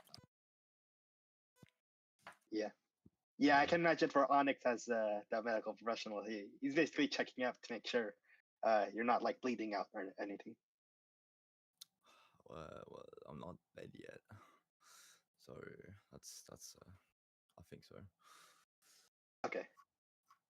And then I guess after check out with Mikkel, Onyx will actually check out with Isolda, actually, like letting her know that we're soon to leave this hag swamp and return to basically civilization in Brodovik. So yeah, you wouldn't have to go far to check up on her, because she would also be checking up on Mikhail. She would have kind of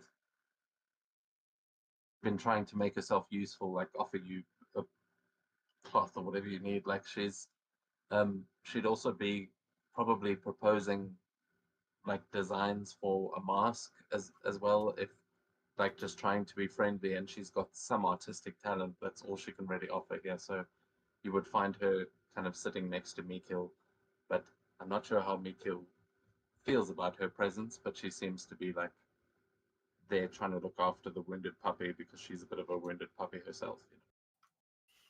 Good puppy. I mean, come on, it's apt. You're missing your face.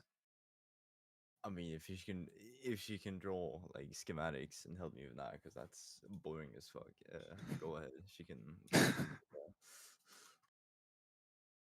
Mikkel doesn't mind her. His thoughts are other places. Yep.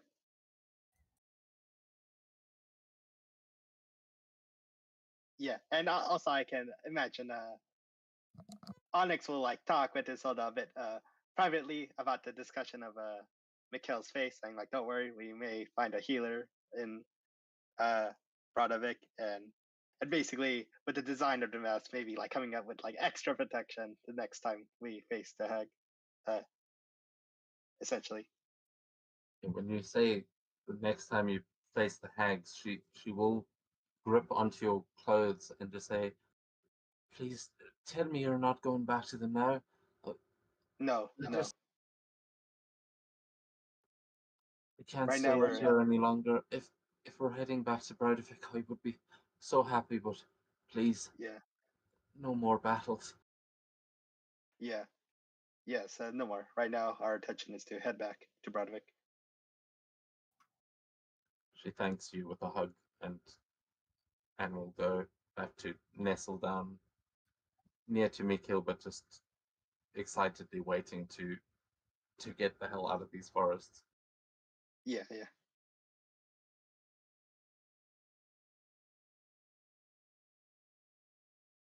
All right. Shall we make our perception checks for our watches? Yeah. Is anything else anyone doing before the rest? Not Jormund.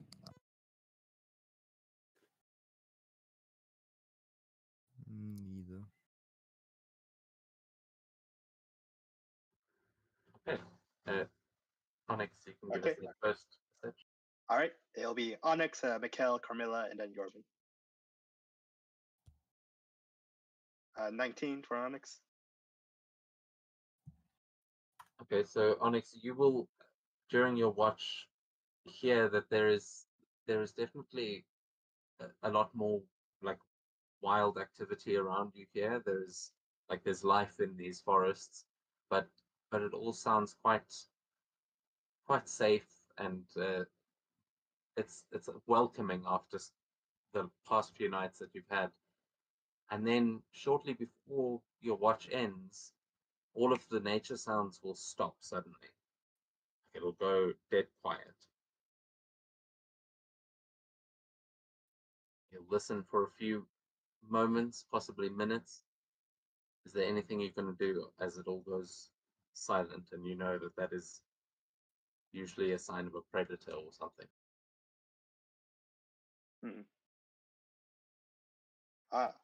Onyx gonna like basically kind of in a way both smell the air around him and feel the ground essentially, like bit size using his other senses besides his eyes, using like his sense of smell and the sense of feel around the tremor of the ground. See. Okay, yeah, you can give me another perception check or a survival check. I'll do a perception check. Oh, come on, no. More. Nat 20. As you sniff at the air, you don't smell anything strange, and as you you feel the ground, you can definitely feel that in these forests there are creatures moving, but it's like nothing strange. It just feels like normal wildlife. But there's a lot of like prey animals around you, and as you are kind of waiting there, you'll start to hear the sounds coming back, like the whatever made them go quiet. It seems either it left or has stopped moving. The nature goes back to its normal nighttime sound. With that, Onyx will look around, like see is everyone here. Like basically, he's doing a roll call, like checking if everyone's here. Yeah, it looks like everyone's here sleeping soundly, or I mean, maybe not for everyone, but your watch has come to an end without any. Okay. With that, he'll wake up Mikhail for his next walk and warn him of the sudden silence. Basically, watch out for any kind of predator or attacker. Essentially, he'll mention that Onyx sensed it briefly, but couldn't sense it anymore.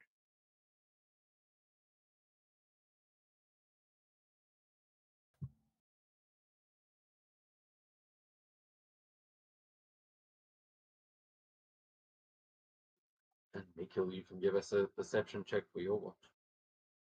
Okay. He's hoping I can see much. Apparently I can. Yeah. There we go. That's a good roll. So as Onyx goes back to bed and Mikhail, you take up your watch, you will hear in the distance, you will hear the howling of wolves. And you look to Shepard, he's fast asleep, doesn't even seem to react. But you can hear this howling, and it seems to be getting closer. Just every now and then you'll hear a howl, and it sounds like there are two wolves communicating, and there's one sort of in the forests more to the north and one in the forest more to the south, but they seem to be coming both from the east, basically. And and moving in slowly towards.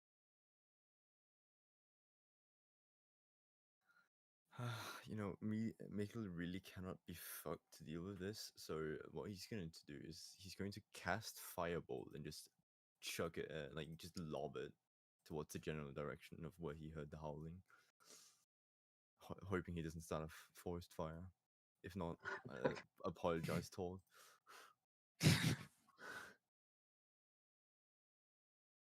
Okay, yeah. So you send off this fireball, and in this explosion, you will kind of just catch a glimpse with the 23.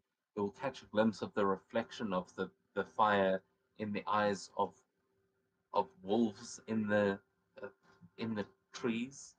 It seems like there was a pack kind of moving in around you, and as you send out that fireball, they seem to see it and scatter, and you'll hear the sounds going quiet again in the forest, but you definitely saw a couple of them just running away from the ship.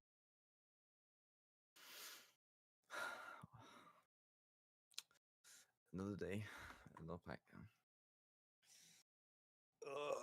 You know, seeing Shepherd, like the fucking big ass wolf, and then seeing a pack of wolves, like he can't really help but feel unfazed. Like, damn. He's just gonna go back to watching, just chilling. I mean, it is like a very different fear between facing up against one massive creature like a lion and many smaller creatures like 300 unusually large rats. Oh god, the action economy is in shambles. Duck-sized horse wanders out of the forest. Oh god. You can give me one more perception check as your watch comes to an end, and you Okay. check to make sure you didn't start a forest fire. 30, 20. Okay.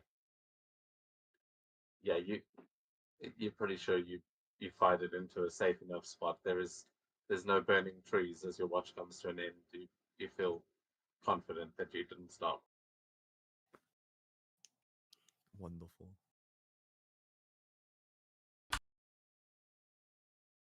As Camilla takes over, I'm just gonna mention like there was a pack of wolves, but I love the fireball and that seemed to have scattered them.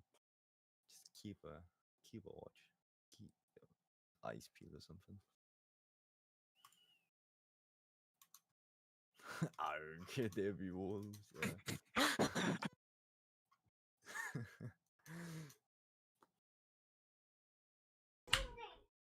Oh well. Can always end up like snacks. In the worst case, the wolves.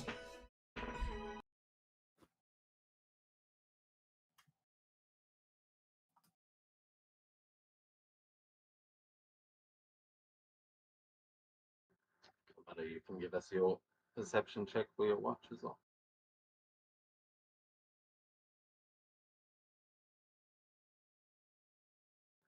Okay, you will also hear howling in the distance as you get into the very dead of night. But you will hear one distinct, much louder howl, and it will come from seemingly quite far away, but the shepherd will immediately wake up and sit up and look out to the east as his ears perk up and he hears that. It sounds like a very big wolf up probably by the ruined cabin. You would know from knowing these forests as you do. Oh well. We have Shepherd. He can handle it.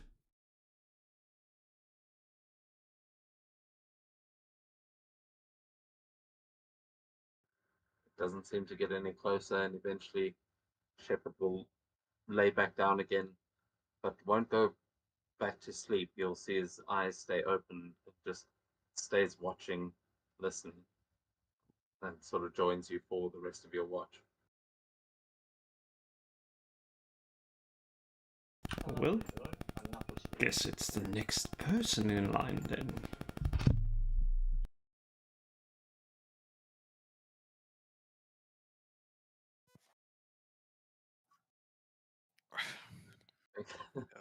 It's Do you have Yorman. anything to tell me? Well, maybe Shepard has a mate in the wilds. But we don't know. Also, why he's don't get eaten awake? by wolves.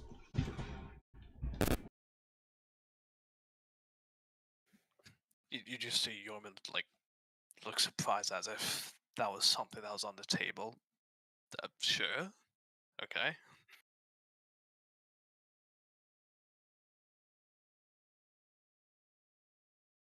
Oh. As he just got eaten by wolves.